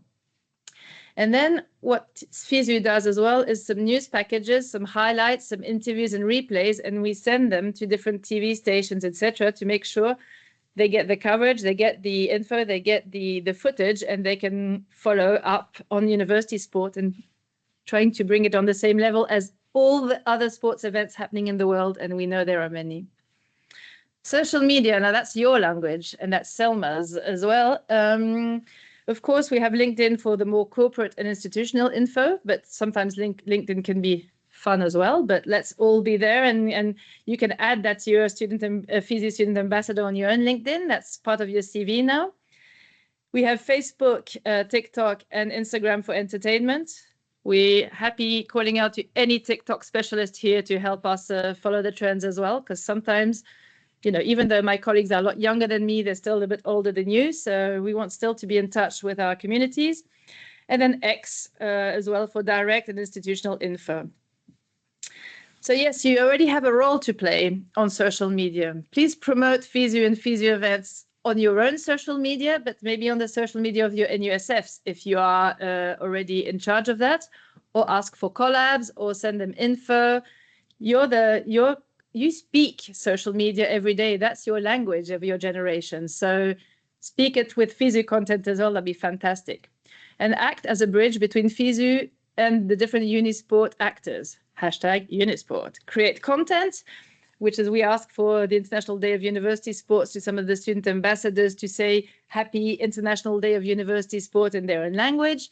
And by reaching out to you, we can reach the world immediately and vice versa. So we're going to try in the future to create more and more campaigns where we might ask you for ideas or inputs, which you can do quite fast with your telephones, etc. And somehow we feel less remote in a little office in Lausanne. So let's help build the community together. It can grow and grow and grow exponentially. The snowball effect, we call that. So for Instagram, create various trend formats. I'm teaching you something that you know better than me. Please collaborate and tag as much as possible. Always be on track with trends and be inclusive, universal, and welcoming. Always remember to put as many men and women, people from all over the place, and happy, fun. That's your generation. But also emotions. It can be sad. It can be something that was missed, or an injury, or a complicated exam, or some stress, etc. It's real life. What is not good on Instagram is the lack of consistency, ignoring the analytics, over promotion, and not engaging with the community. So bring your communities to us. That'll be great through you. Now, a little quiz. Did you know that the most used social media platform is still Facebook? Yes, that's for our oldies. It's for boomers like me. And then, of course, YouTube and Instagram as well. But you must understand that in this university sports world, a lot of the federations, a lot of the official people are and use Facebook. So we can't ignore Facebook. Luckily, with Meta, it's on the same one as Instagram, so you're lucky. If you include videos on social media, it helps you generate 1,200% more shares than text and image. That's a very useful data that I didn't know. So film, do reels, enjoy yourselves. And that pleases the algorithm as well, that promotes the video and encourages the community engagement. If you post regularly, you'll have more engagement, more visibility, and bigger audiences. And of course, the first 3 seconds are important: vertical content, subtitles, emojis. I didn't think they would still be fashionable after now, but they are. So I can carry on using them. And yeah, obviously good quality if possible. Right now, we are in a transition period with our media and communication. So FISU.net, LinkedIn, and X for the institutional, as I said. You remember the side to the left. So all the demographics and institutions with FISU.net and LinkedIn and X, and the student athletes, the younger generations with social media. FISU.net will remain the official way of communicating the official news, but we are looking now into different platforms where we're able to put all the action, all the TV, all the archives, the videos, and any ambassadors of our world, of your world, you guys. So as Adelia said before, FISU Media and FISU Ambassadors, we're the same. We're together, we're a winning team, linking all the members of University Sports Family and showcasing our movement to the world. And I tried to be funny. I'm one of you, can you find me on that picture? And they stuck me in the front row, so not much choice. But yes, it was us in Rhine-Ruhr meeting for real and being all together. And I think by being in touch, you're my loudspeakers and also my little spies everywhere to bring us all the information so FISU can be closer. So thanks very much, and don't hesitate to reach out. Well, I can't hear the clapping. Oh, I can see it. at least visually you can see the clapping. I can see the clapping. Thank you. Guys. Thank you so much. Thank you for joining us today for the session. I think today was very much of a lot of information, but I actually have one question for you. What you personally like about FISU? It keeps me young. What I enjoy about FISU is the connection, the universality, and the energy. There's so much as possible. We're 75 years young, and I think there's so much that is still possible to develop in the future, to bring people together, to have this happiness and this joy, and of not only people who are good at sport, people who are good at their studies, but also people who are just enjoying university life and a balanced lifestyle. So I enjoy this huge energy, and I'm taking it from you, but I'm giving some back as well. Okay, and we will try it as you requested to give you also some, not bring it on, not energy, content, and not just to me, but to all of our tools, and what goes around comes around. Okay, perfect. Thank you so much. Thank you for once again for this wonderful presentation. And I think that we are now both leaving the stage, and now Albina comes again. That's going to be a smooth one. Yeah, this is going to be a very smooth transition.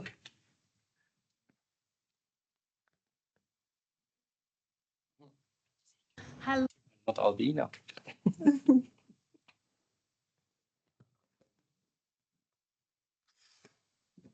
And we are ready for the next speaker and the next session. And it's a traditional one when we have this fantastic chance, you as the future FISU student ambassadors, to listen to the interview with the FISU Secretary General, Mr. Matthias Remund. And you will also have chance to ask questions from him. So we're ready to start. Thank you, Albina. Dear future ambassadors, it's really a great honor and a pleasure to welcome you all. I do not see all of you. Some are black. This is what I did, how I was working during COVID time when I was drinking something which my colleagues shouldn't see. But it's a great honor for me to be here, and my task is to tell something about FISU, what FISU is doing, and as Albino said, I'm open to answer whatever kind of questions at the end. I think for how long time are you still have to be attentive, and are you still online? For more than 1 hour, right? Yeah. It's quite long, so let's make it short and clear. So, you know, FISU as the Federation of the International University Sports, the main goal is at the end to promote sports for students. And sport for every level, meaning a competitive level, international level, but also meaning at the level that you just practice sport, whatever you like. And for us, it is very important that we can promote this sport to the universities, or to our members, and the members to the universities, and universities are really care about the well-being of the students by offering sports and by offering other things. Clear, our tradition and our history goes back to the international competitions. At that time, the so-called Universiade. Today, it's called University Games in winter and summer, and the World Championships and World Cups. I was also a student a long time ago. I had the great chance to participate 4 times at the World Games. And my sport was cross-country skiing. And at that time, for me, it was really a huge opportunity to compete, but also to meet other people from all over the world, students, and with whom I could discuss, with whom I could exchange kind of ideas, friends who still are today, 40 years later, my friends. So this leads me to tell you that I'm 62, father of 6 children, and all the children are also doing sports and university sports too, and they are highly motivated. You as ambassador, I think you have the great opportunity to learn a lot about FISU, to learn about international sport, but also to network with other students from all over the world. Hopefully, let's hope that it could be also in real and not only via the internet. Your task for us is also to promote our ideas in your countries and to look that your federations are doing however you would like to. So whatever you think could be good for students, for student sports, not only high-level sports, but also sports for all, you don't hesitate, try to keep in touch with your national federations, which proposed you to become an ambassador. This means also that those federations are open to receive inputs from your side. Yeah, I was telling you, you know that we have a long tradition of 75 years. We began at that time by organizing the Universiade. At that time, we also, in the international sports field, we had also kind of role model in the development of sport. Since then, the international sports federations developed heavily, and now we have to try to, I don't say to compete, but to be innovative, really also to help to develop sport. Sport is at the end, it's not a standing alone situation or a standing alone, because sports should help people to meet, should help people to have fun, and should help people to move. And at the end, to have a good life, healthy life, in a good community, and in good shape. And this is also what leads us every day in our daily work.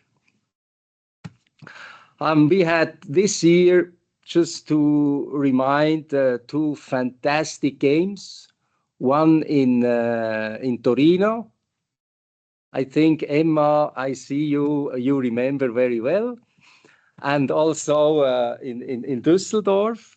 It was in Europe this year. Next time, for sure, we will be in summer in 27, we will be in Korea.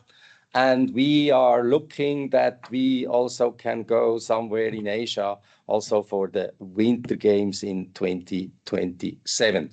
So we are really globally underway, and we really try to respect all the needs from everywhere. A global organization really has to follow, in my opinion, the worldwide interests of our movement. Sports is universal. Sports has, and at least in the rules, are worldwide more or less the same. But I think the reason why to do sports. In some countries it's more serious, in some countries it's more festival. It doesn't matter. For us, it's important that we organize sports, that we are sports people, we know fair play, and we like it, and we have fun at the end. This leads me a little bit to the future of our development. We are defining 4 areas. One is really to have great events.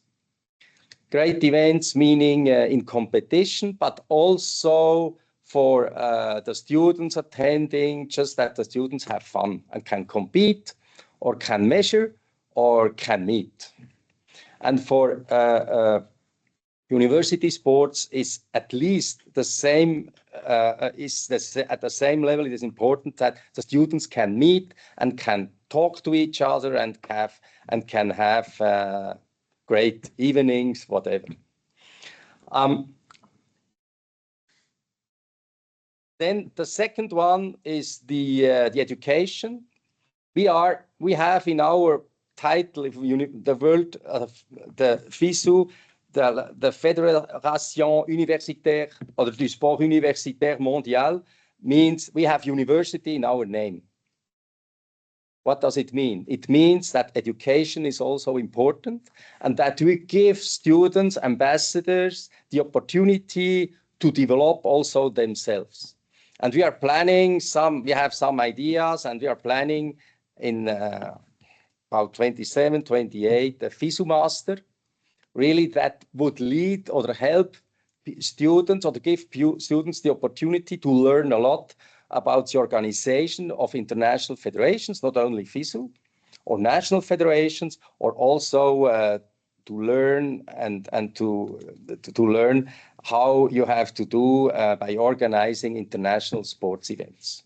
So it will be a master for that.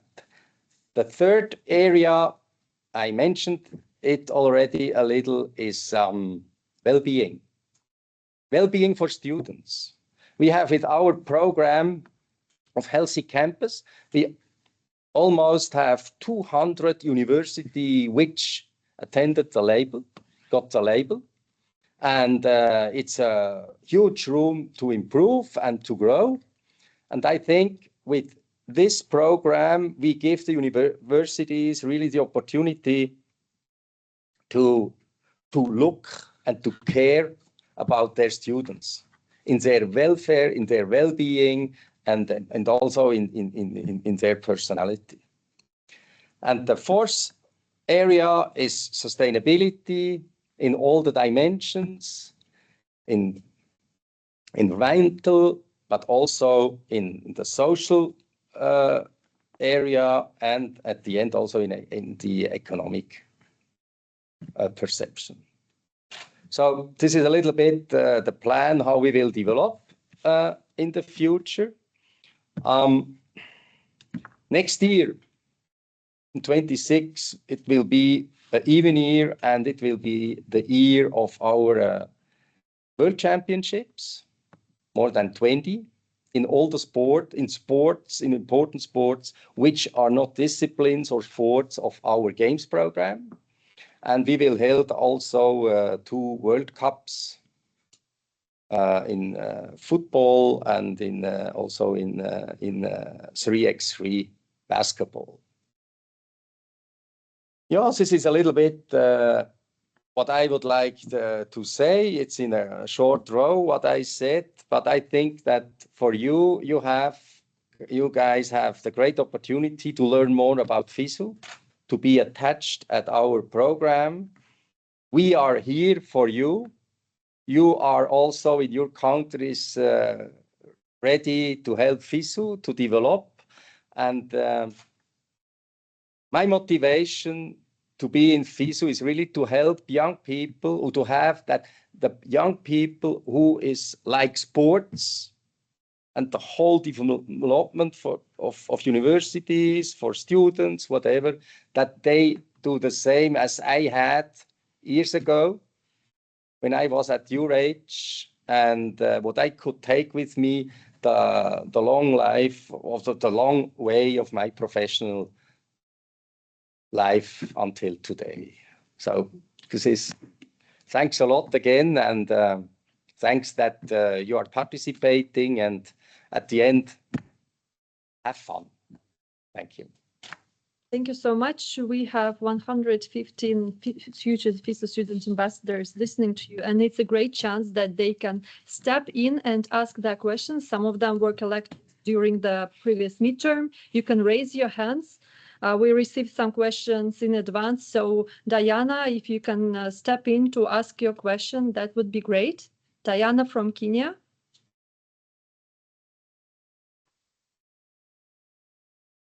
Okay.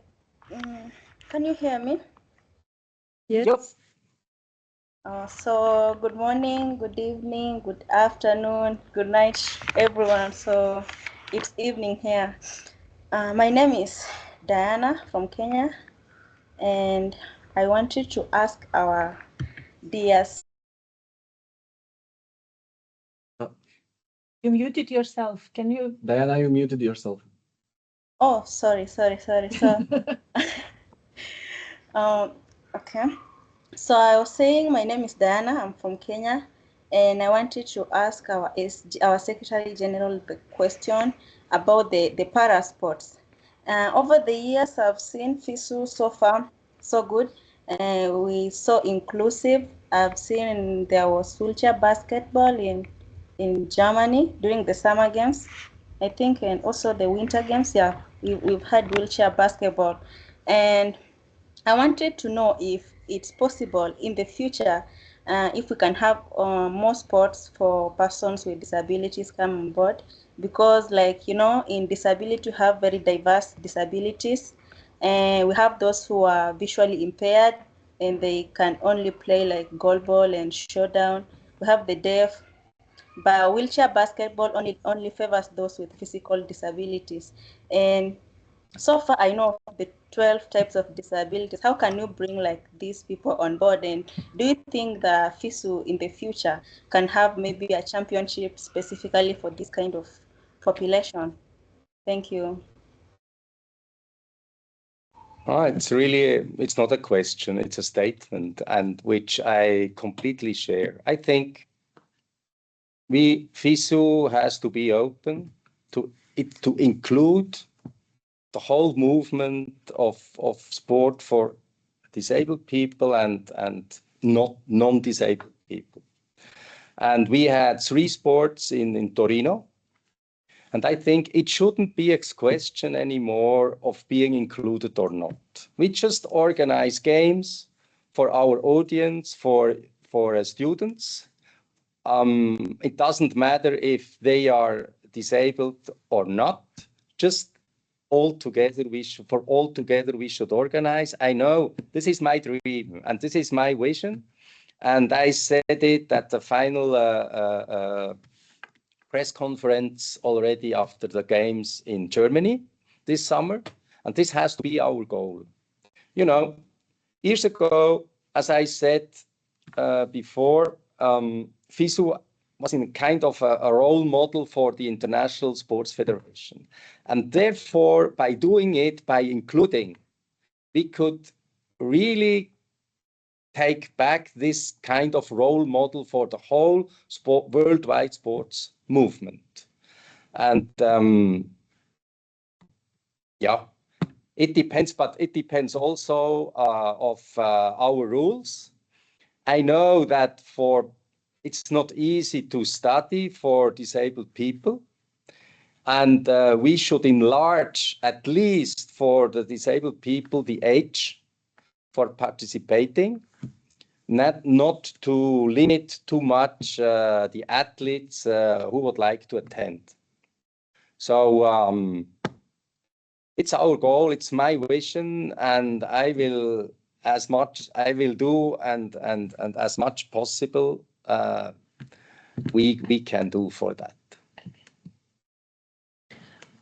Thank you, Diana. And we have hands here. It's Joan from Tanzania, if I'm not mistaken. Can you please step in for your question? Good morning, good afternoon, good evening, and good night. It's evening on our side. I'm a Tanzanian. I have a question. So far, I've seen that games are all over the worldwide. Can it also come into Africa? Can it also be brought into Africa? Yeah, Games Africa, it depends.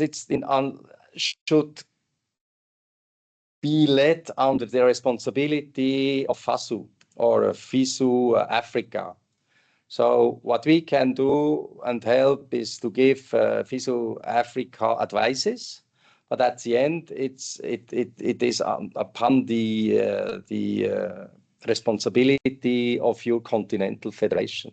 So we are caring for the worldwide, the World Games and the World Championships and the World Cup, and FISU Africa cares about the continental competition.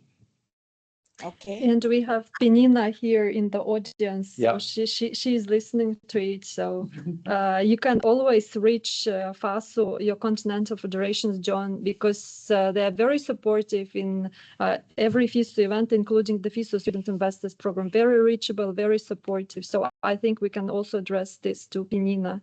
And there is a hand from Halima from Algeria. Good afternoon, everyone. From Algeria. Could you hear me? Yes. Yes. Yes. Okay.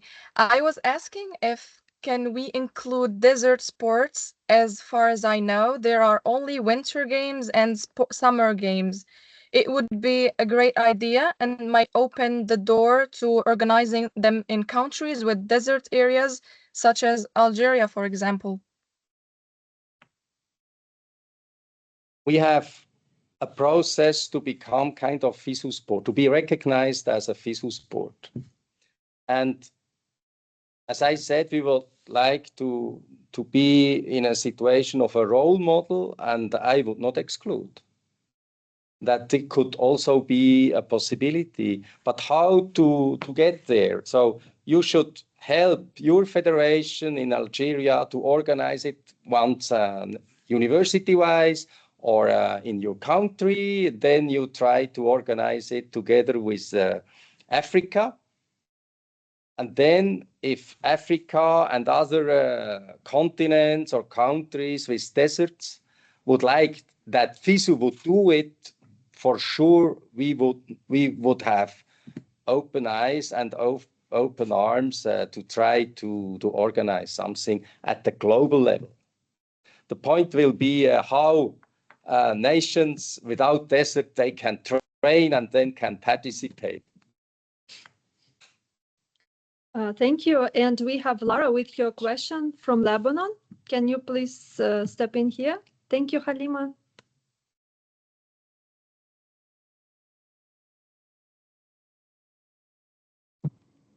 Hello, I don't know if you can hear me pretty well. I'm sorry I'm unable to turn on my camera at this moment.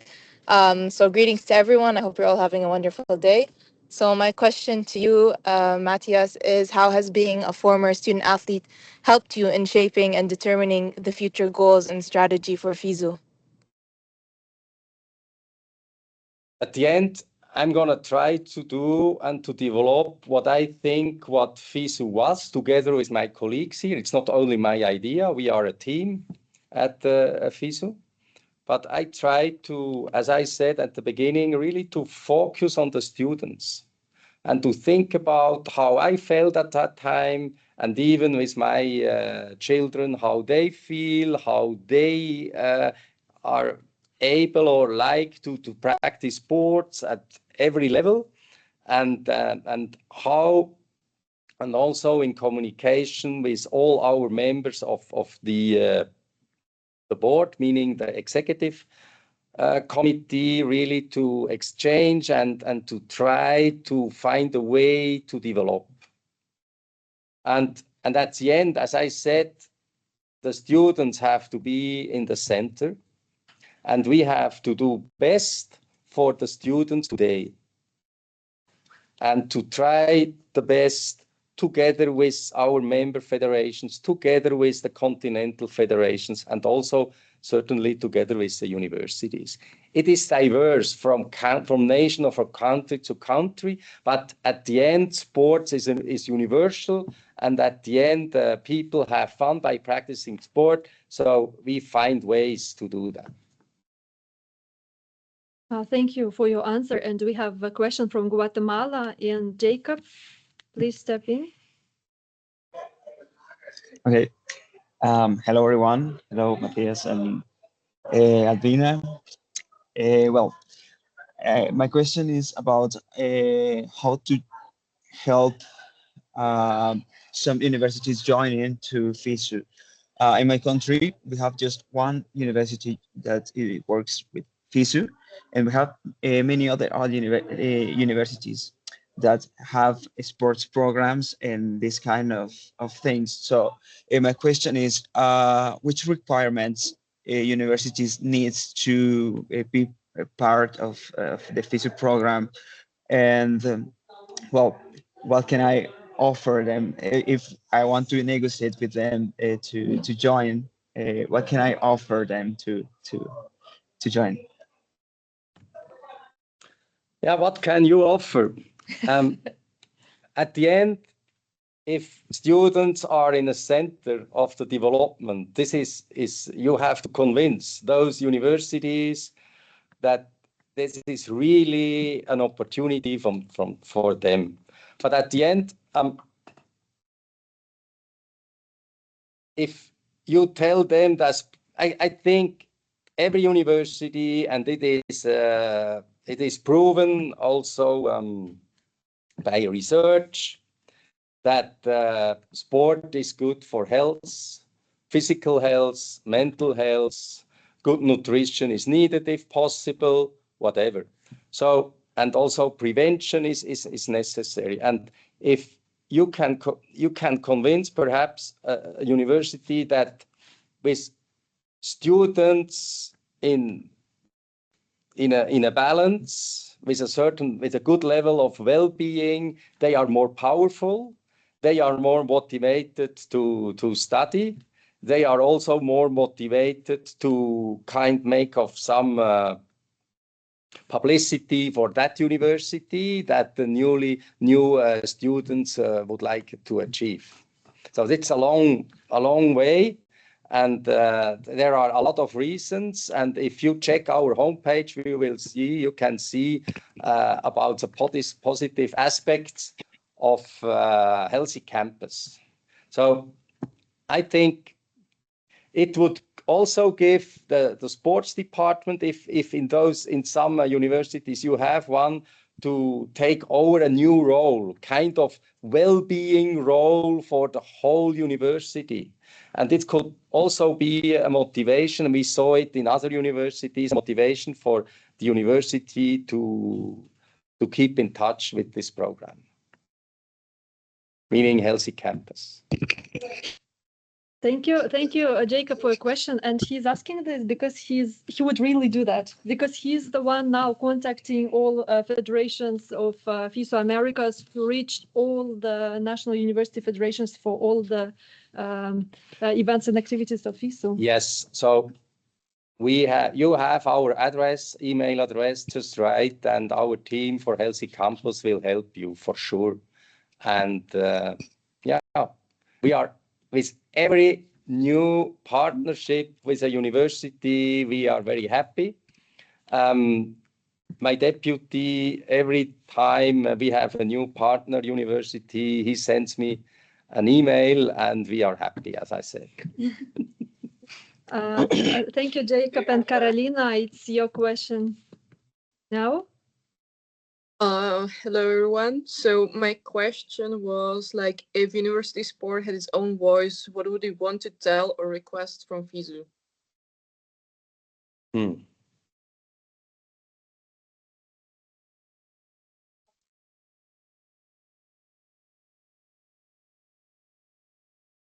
Now, at the end, we promote sport, and we want to do the best for sport.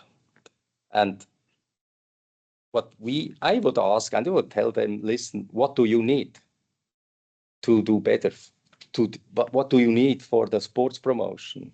It's not, FISU is not demanding.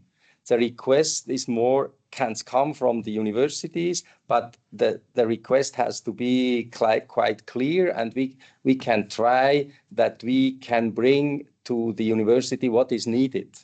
And it is different in every country. It differs from university to university, and also from the countries and from the continents. So we are really to try to bring up things which could be multiplied and at the end help the member federations, but at the end also the universities to improve.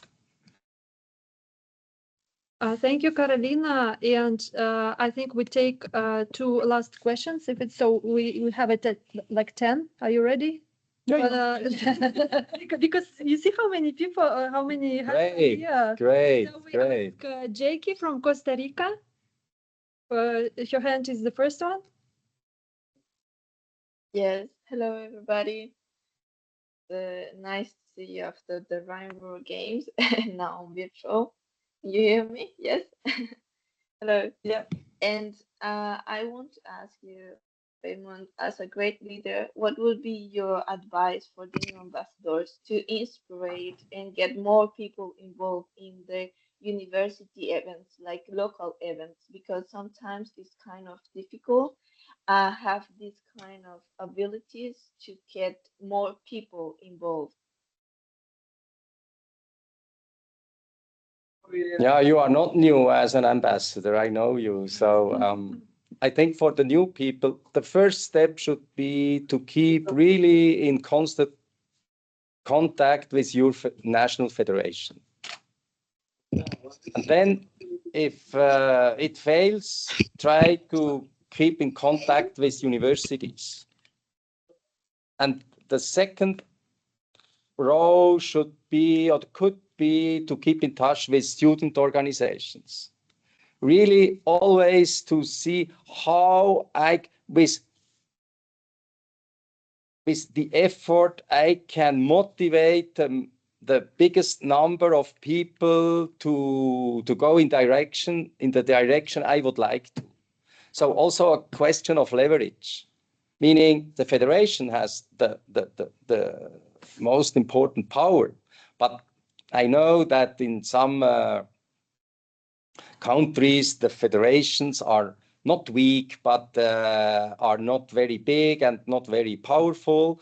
And so perhaps you can keep in contact with some universities or with your university to improve. And then perhaps the next step with another university and so on. Or also, if you cannot go further, you ask other student ambassadors. The network is here. How they are doing, you connect with them, and then you try to develop in that way. Do we take the last question from the audience, or maybe you give the final words? What would you recommend? I would recommend, if although sorry that we only picked up 10 questions, write to me. I hope that you have my email. We will answer on all your questions or try to answer. And if also my answers now were not good enough, just keep in touch and write to me or to my colleagues, to Albina or to whomever. And let's keep in touch. Then this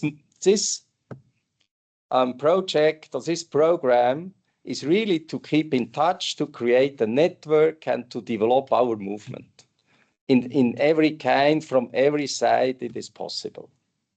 And again, thanks for your effort. I wish you good luck and at the end, have fun. Thank you so much. We will be collecting all questions after these sessions and we will send them all to you. And thank you for spending your time with us. Much time and for sharing it. Good night, good morning, good afternoon, whatever. Ciao. Thank you. Good. Mm-hmm. Thank you.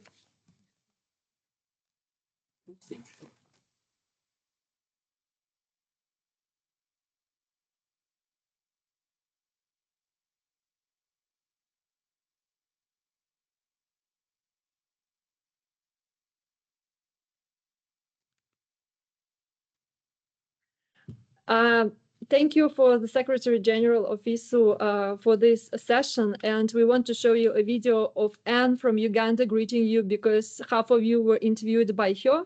And tomorrow you'll also have a chance to know Lara interviewing you more. So this is hi from Anne. Hello, my name is Nasimbwa Mwebe Anna, and I am the FISU recruiter for the FISU Student Ambassadors. We want to welcome the new ambassadors for this program and would like to wish them well in their new upcoming years. We'd like to tell you that we've recruited more than 50 ambassadors and we are still waiting for more ambassadors to come through. If you want to be part of this amazing program, please contact your National University Sports Federation of your country, and we are waiting for you. Thank you very much. Hello.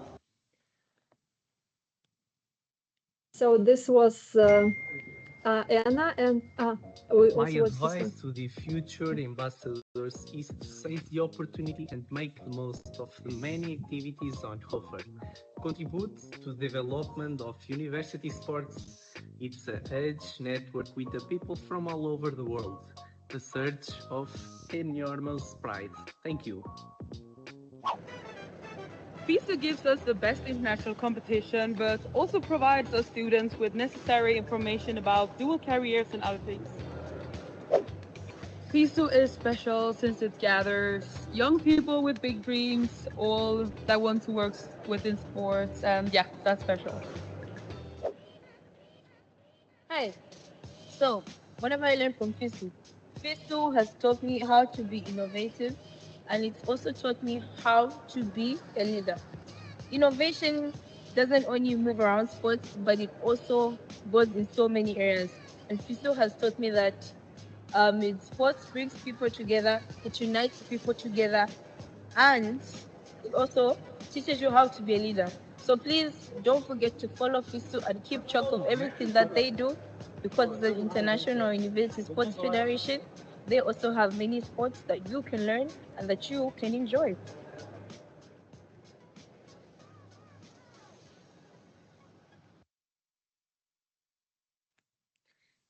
Yeah, you go or I go. We can split.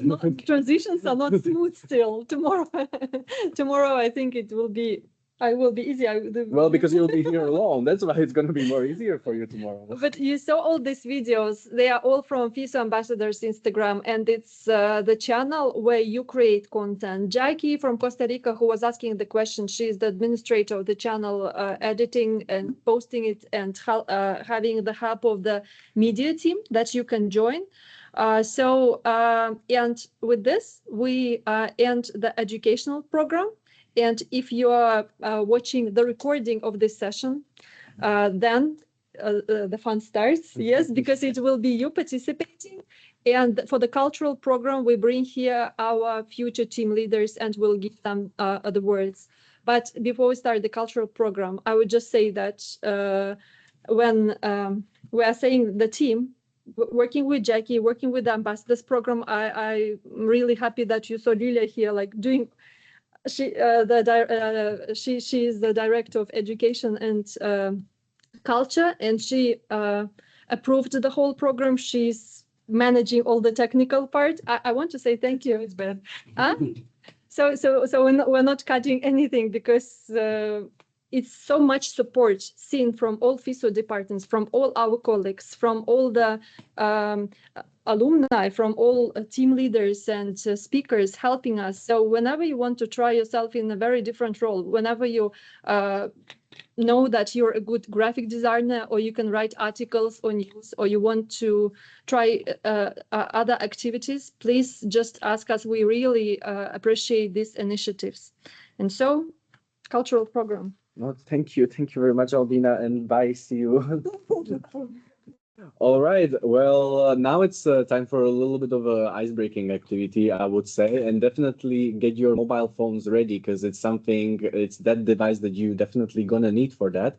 And as Albina mentioned, for this activity, we would like to invite our lovely team leaders. Basically, you already are familiar with the concept of having team leader, but you'll find out more about it tomorrow as well. Basically, team leader is someone who is kind of like quote unquote responsible for you during this day, during your mandate as a FISU student ambassador, but I think that we'll be talking about it more tomorrow and in the upcoming days. But yeah, without any delay, I think that the first one to come is actually Carolina, my fellow Slovakian, and the activity, as far as I'm concerned, is actually Kahoot. So now it's actually time to bring the mobile phones. But Carolina, you will explain more.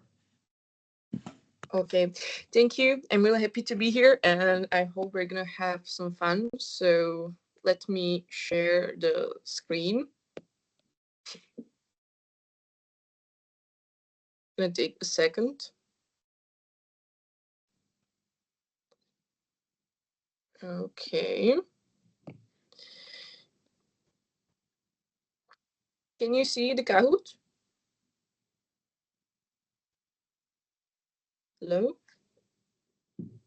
Not yeah. Now we can see everything, but now we see Kahoot and the QR code. Okay.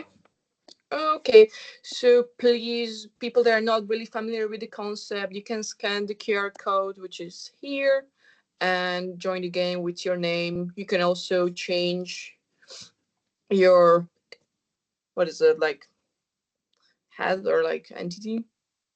Okay, so many people joining. Let's turn on the Kahoot music for a bit. Or not.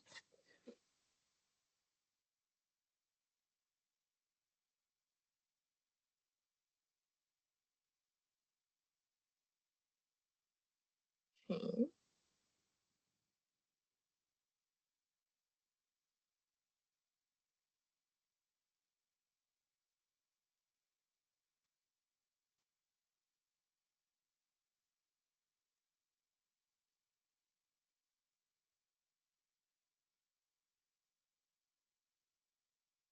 Okay.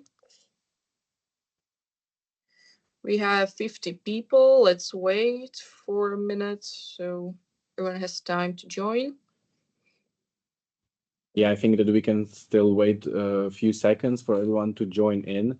And actually, it's quite funny because those of you who were in Rhine-Ruhr for the German games, it's actually an activity which we had at the FISU student booth right on spot in Messe Essen. And I think that Kahoot was one of the very favorite activities to do. So yeah, now you're gonna have a little bit different questions. So don't worry, those of you who were not presented during the summer games in Germany, yeah, those who were will not have any big advantage for sure. It's gonna be new questions. I think that it's dedicated to the culture. So yeah, I think that we have now 59. Maybe let's wait Yes. for 60. It's very good number considering that we have over 100 participants right now. Yes.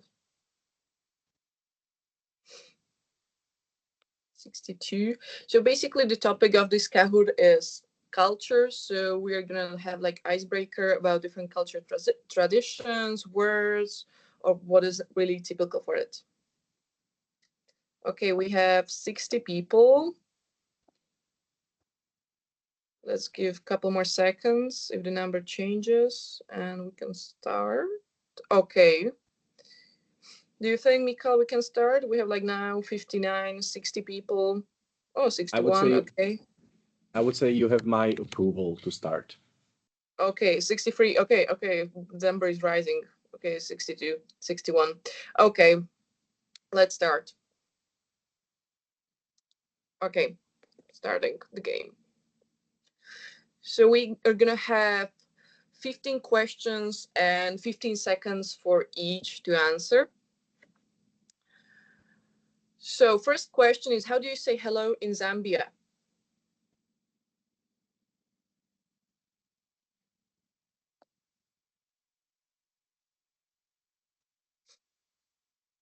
Okay, we have 10 more seconds. 5, 4, 3, 2. Okay. Oh, many people got it right. That's really lovely.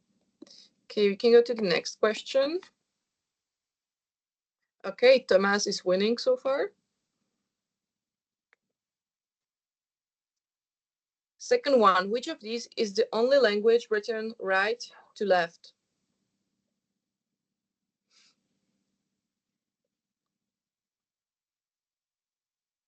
Wow, the answers are pretty fast, actually.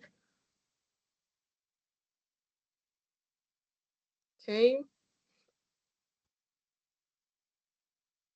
Oh, almost everyone got it right. Wow, you're so culture-aware people in this group. Oh, but like now we have new leader. In Japan, what is hanami?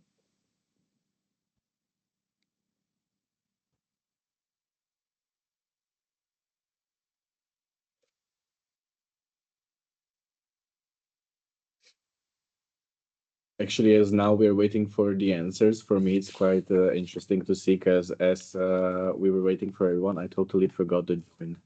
So I'm just like totally jealous, and Albina as well. We just realized that we didn't even have time to pick up the phones and join all of you. So yeah, hope now. I mean, also at the same time, it probably wouldn't be fair because we were doing the trial yesterday with Albina, and not You won. I won. Yeah, it's I think fair to say that I won, but then Albina was also on the podium. I was the second one from two. But also now see the scores is really like close to each other.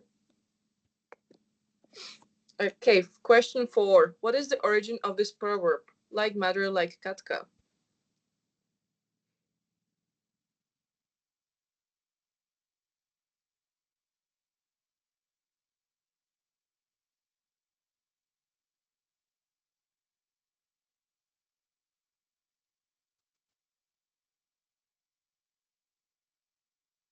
Oh, many people got it right. Michal, you're my fellow Slovak. Can you explain what does proverb mean? Like in a sentence?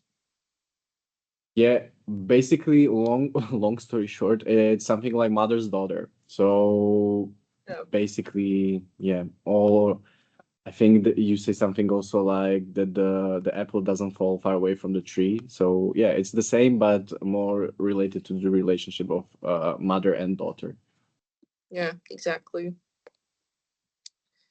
Okay. Oh, we have new winner, which is yummy.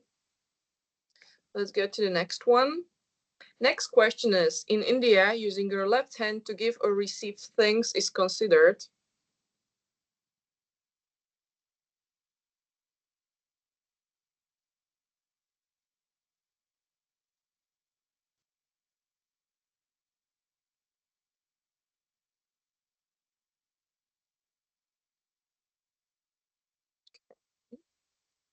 Wow, many people got it as well right. Do we have anyone from India here who can explain like why or not? Okay, I assume not. Let's go to the next question. Question 6. In Ethiopia, it is traditional to eat alone, skip breakfast, use utensils only, or share food from the same plate.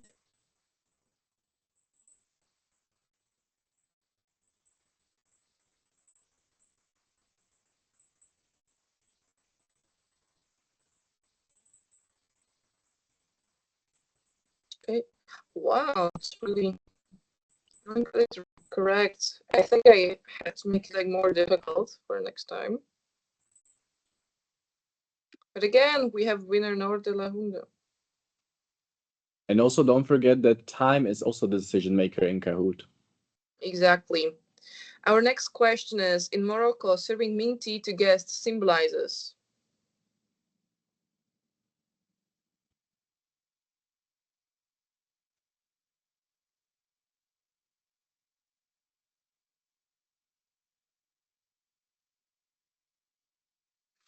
Oh, yeah, many people got it right. But also, so many people answered that they're letting you know that you should go. That's funny. Okay, again, Jamie is in lead. Our next question is, in New Zealand, the Maori greets each other by...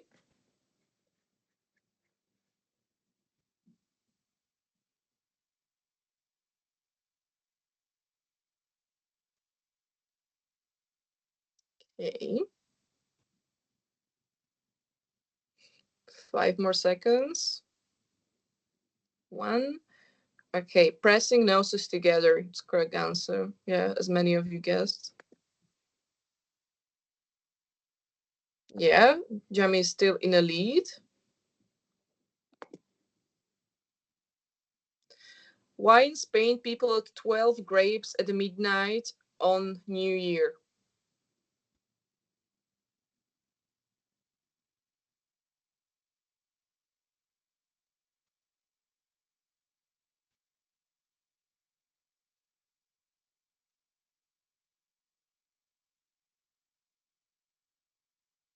Oh, yeah, there's really famous facts, I think. And Yami's still in the lead. Question 10. If a person from China gives you clock as a gift, are they wishing you long life? Is it true or false, this statement?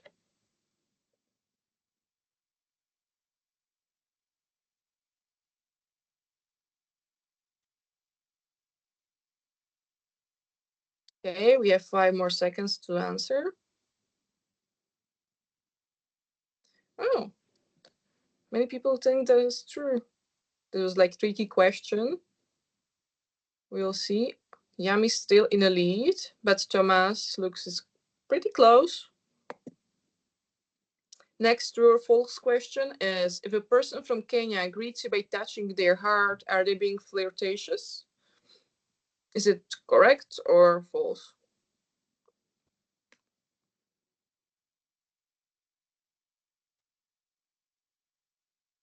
Okay, we have 8 more seconds, or 5 actually.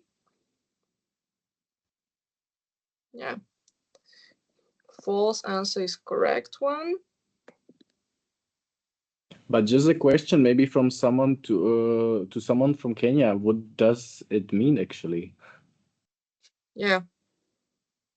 Do we have maybe Diana here with us? If not, then I guess we can just continue, so we are not taking that much time from you. Yeah, Carolina, then move forward. Yeah, let's move forward.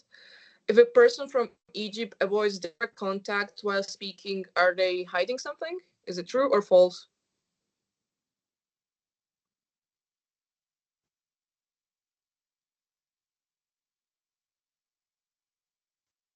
Okay.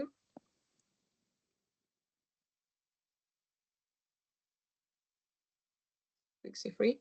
Oh, it's exactly like the even numbers.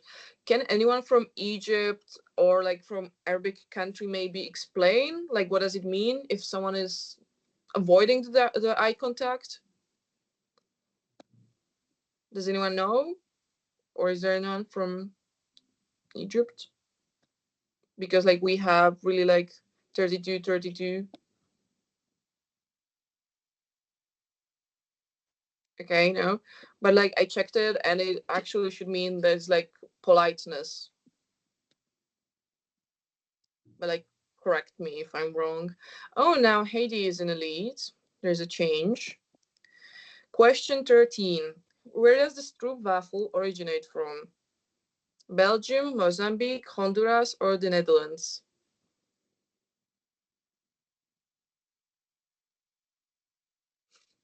Okay. Keep in mind that also time is deciding your score and points. Yeah, many people got it right. But many people also thought it's Belgium. That's, yeah. And yeah, Heidi is still in the lead. And question 14, where does Kapsa come from? It's from Saudi Arabia, Somalia, Kyrgyzstan, or Nigeria. So, fuck, come on. Shit.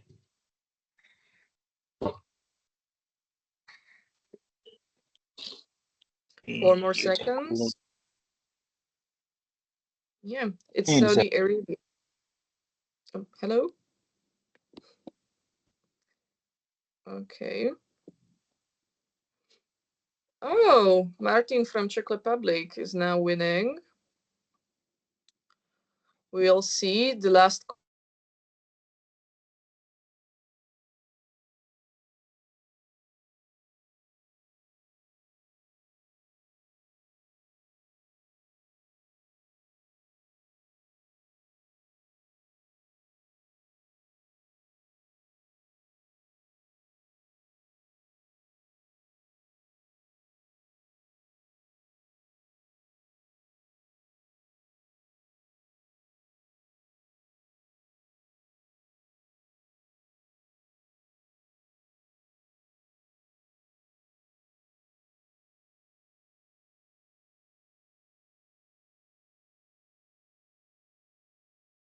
Carolina, can you hear us?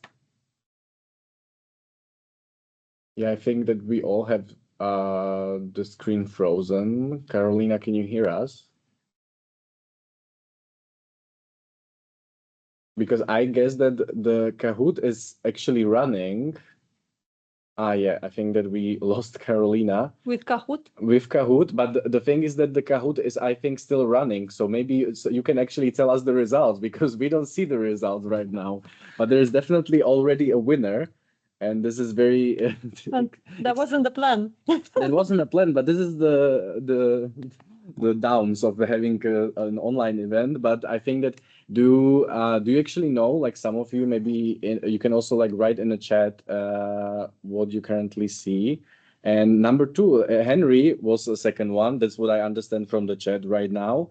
And where is your silver medal? Henry's here. He's the alumni from 2018 from Uganda, and he was studying in Seoul. So, okay, you're number two. Who is number three? Who is number one? Martin won. Congratulations. Gratulujeme. And then Ahmad is number three. Okay, perfect. So we have a great combination.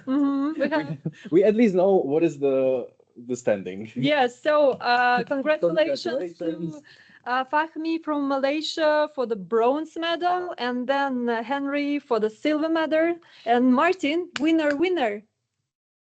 And then we have also someone saying that I'm 67. That's amazing. Well, you're not the last one because technically me and Albina are, since we didn't even join. No, I took the silver medal. I don't know.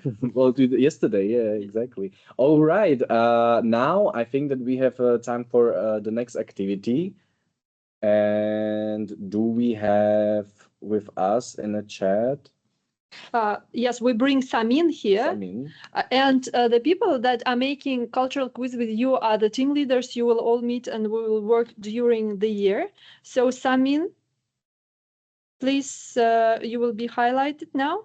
Please start your activity. And for this, we actually ask all of you who want to take part to turn on your cameras and to be active in chat. Hi everybody, how are you? I hope you pass good day. Our game is about movies. You should mention in 10 seconds, you should mention best movie in your country. And you should write in the chat. I will get by chance one of you, and you will turn on your microphone and you can explain what is that movie about. And then we will make the list of all movies. So it's like the list for you to watch. But when you put the movie, put your country first. So like you like it. So we see your name and the country. Yes. Your time starts. 1, 2, 3, 4, 5, 6, 7, 8, 9, 10. Okay.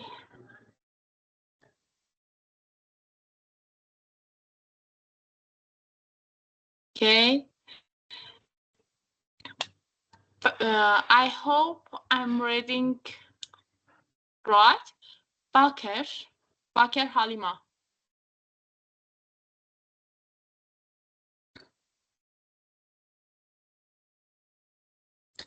Algeria. The Battle of Independence. You can turn on your microphone and you can explain what's the movie about, just in a sentence. Hello, everyone, again. The movie talks about the sacrifices that our grandfathers and grandmothers did to get their independence. It's an inspiring movie that tells you that if you want your independence, you can get it. It's really amazing one. That's why I selected it. There are also other movies, but this one is the best. Thank you so much. The other one, Jamie Valkonen from what? Tomato Salt Lake. You can turn on your microphone and you can explain what's the movie about in a short Hello, everyone. sentence. My name is Jami, and from Finland, the movie is Tuntematon sotilas, which is about the Second World War, when there was Winter War and Continuation War in Finland, and it's about, you know, fighting for our independence and also the Finnish will to fight called SISU. Thank you so much for explaining. That's great. The other one, South Africa, Letabo Moniela. I hope I read it correctly.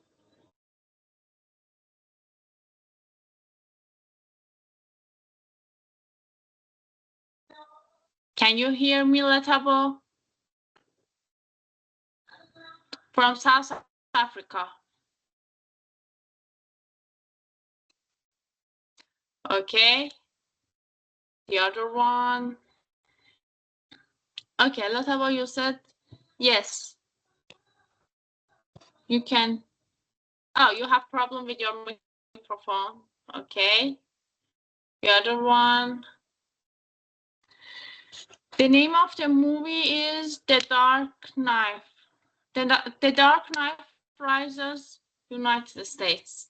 Okay. I think it's a little bit dark movie. If you can.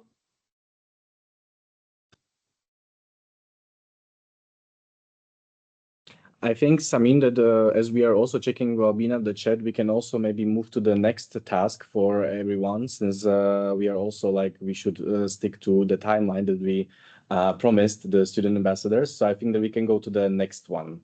For the emoji, but For for the- this one, we will collect the list and we will share it, not today, Not today, please. but I will share it with you in the chat, so you can always get back to this list promoted by ambassadors. So what's the next activity with emoji? Emoji games wasn't for me, but my game was about countries. About countries. Okay. Yeah, Okay, sure. then yes, Yeah. sorry. No Emoji worries. Okay, it was about countries that everybody should mention 3 words without saying their country's name, just the symbol of their countries, like Australia kangaroo. That's the symbol of Australia. We should guess which country are from. You can write in the chat and I will ask others to guess their country.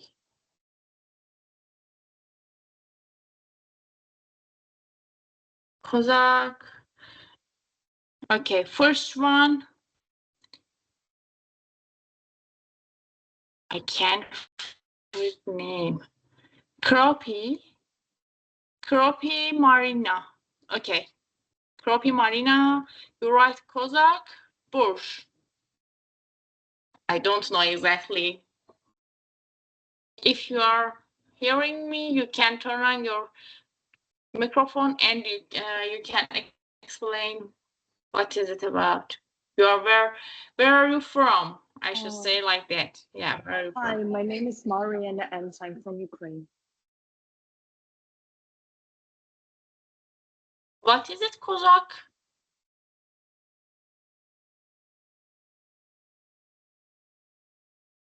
This is our warrior for our independence and freedom. Okay, thank you. Thank you so much.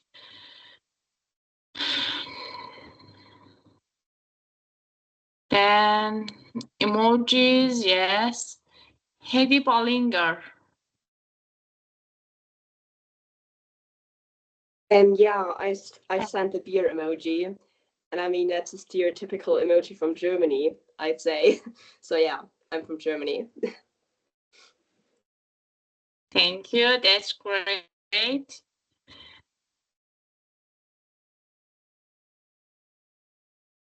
Benton Mitchell. Benton Mitchell, yeah.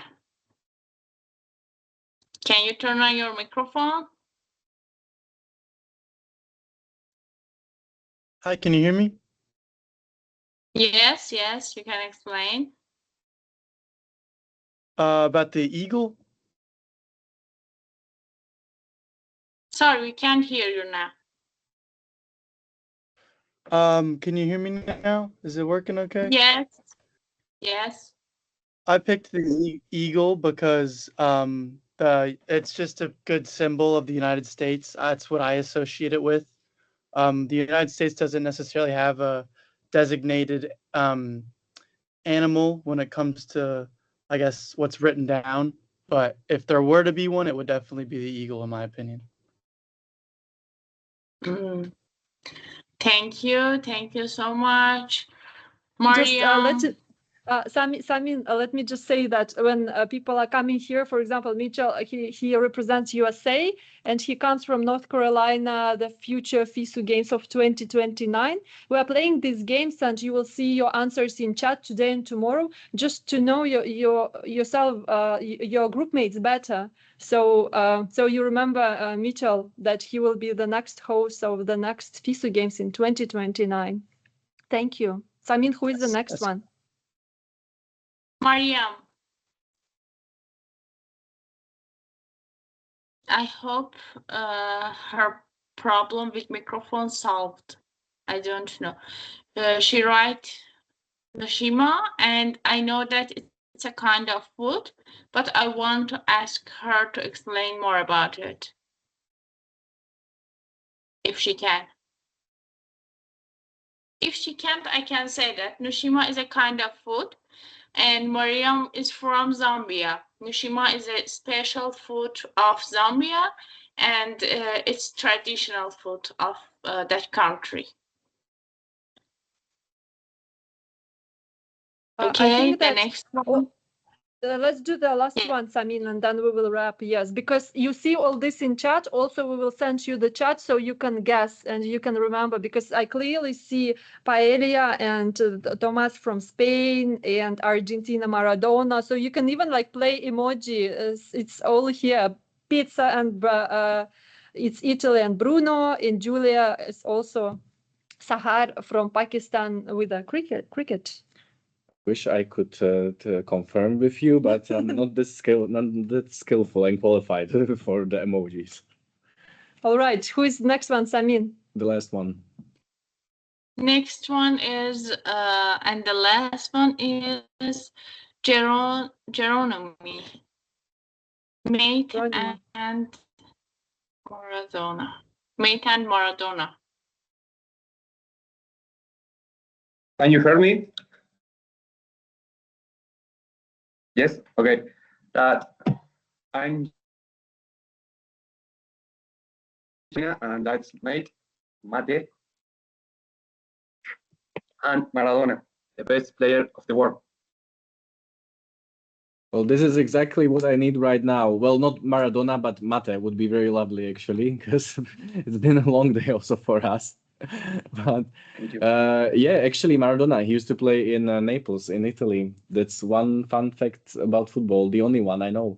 Because when you're visiting Naples in Italy, you see Maradona everywhere, on the buildings, in the stores. It's literally, you can't escape his personality, I would say. Legend. And whenever any USFs from Argentina are coming, or any athletes, they are all drinking the same thing. And what I propose is Geronimo is very well prepared for the session. Everyone would remember him. So maybe for tomorrow, you always wear, whether it's your country's t-shirt or you bring something that represents your country. So we can continue this conversation. And I thank Samin for preparing this game. Samin will be one of the group leaders of 4 groups. And speaking about tomorrow, so today you had a very general introduction to FISU, starting from its big events to brand, media, and some answers from the Secretary General.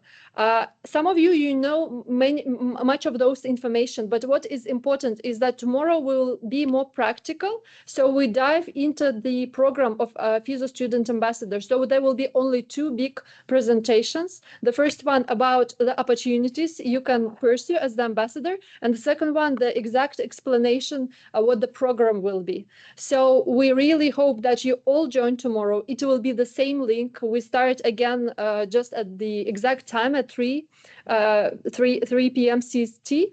And what we always do, that's actually very good. It's so hot here. What we do now is the group picture. So then you recognize each other, and Jackie will be taking the group photos. If you want to be on the group picture of your class, please turn on your camera for the very last minute together. And Jackie also give us instructions in case it's not how you wish, because she's our media boss for the student ambassador program, especially. True. Yeah, maybe trying to have everybody in the camera. The main.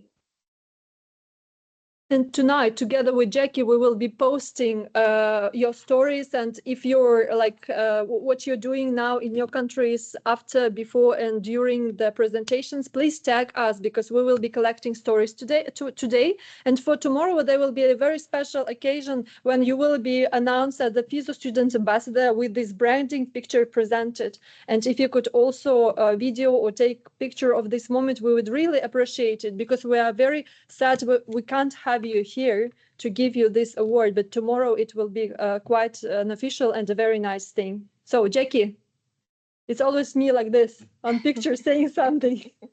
Are you taking picture now? Maybe you can do counting. No, yes, I'm going to count, and please smile, and I'm going to take a screenshot of every page. So I'm going to start with the first one. Please smile. Second one, smile. I can see Jacob. Another one, smile. I can see a lot of smiles. That's perfect. And I really must say, Albina, that actually was a good point, because I already saw that some of the new student ambassadors already posted actually some pictures, like Emma Libova from Slovakia, for example. Yeah, I already saw that she posted, and she tagged the student ambassadors on her Instagram profile. So thank you very much for that. Jackie, is all good from your side? Yes, I just finished. I'm really happy that I saw so many smiles this year. Perfect. We are then also happy. Well, from my side, some conclusion. Albina, thank you so much for having me today. It was really, really pleasure. I am really looking forward to see the work of the future student ambassadors for this mandate of 2025-2026. So I'm really looking forward to see how active you're going to be and what's going to be your results. And yeah, I also can't wait for the ceremony, which I'll be joining tomorrow online as well. Thank you, and have a great evening, morning, afternoon, all over the world. Thank you so much. It's the wrap of the session. Goodbye. See you tomorrow. For today. See you tomorrow. Bye-bye. Thank you. Bye. Thank you. See you tomorrow.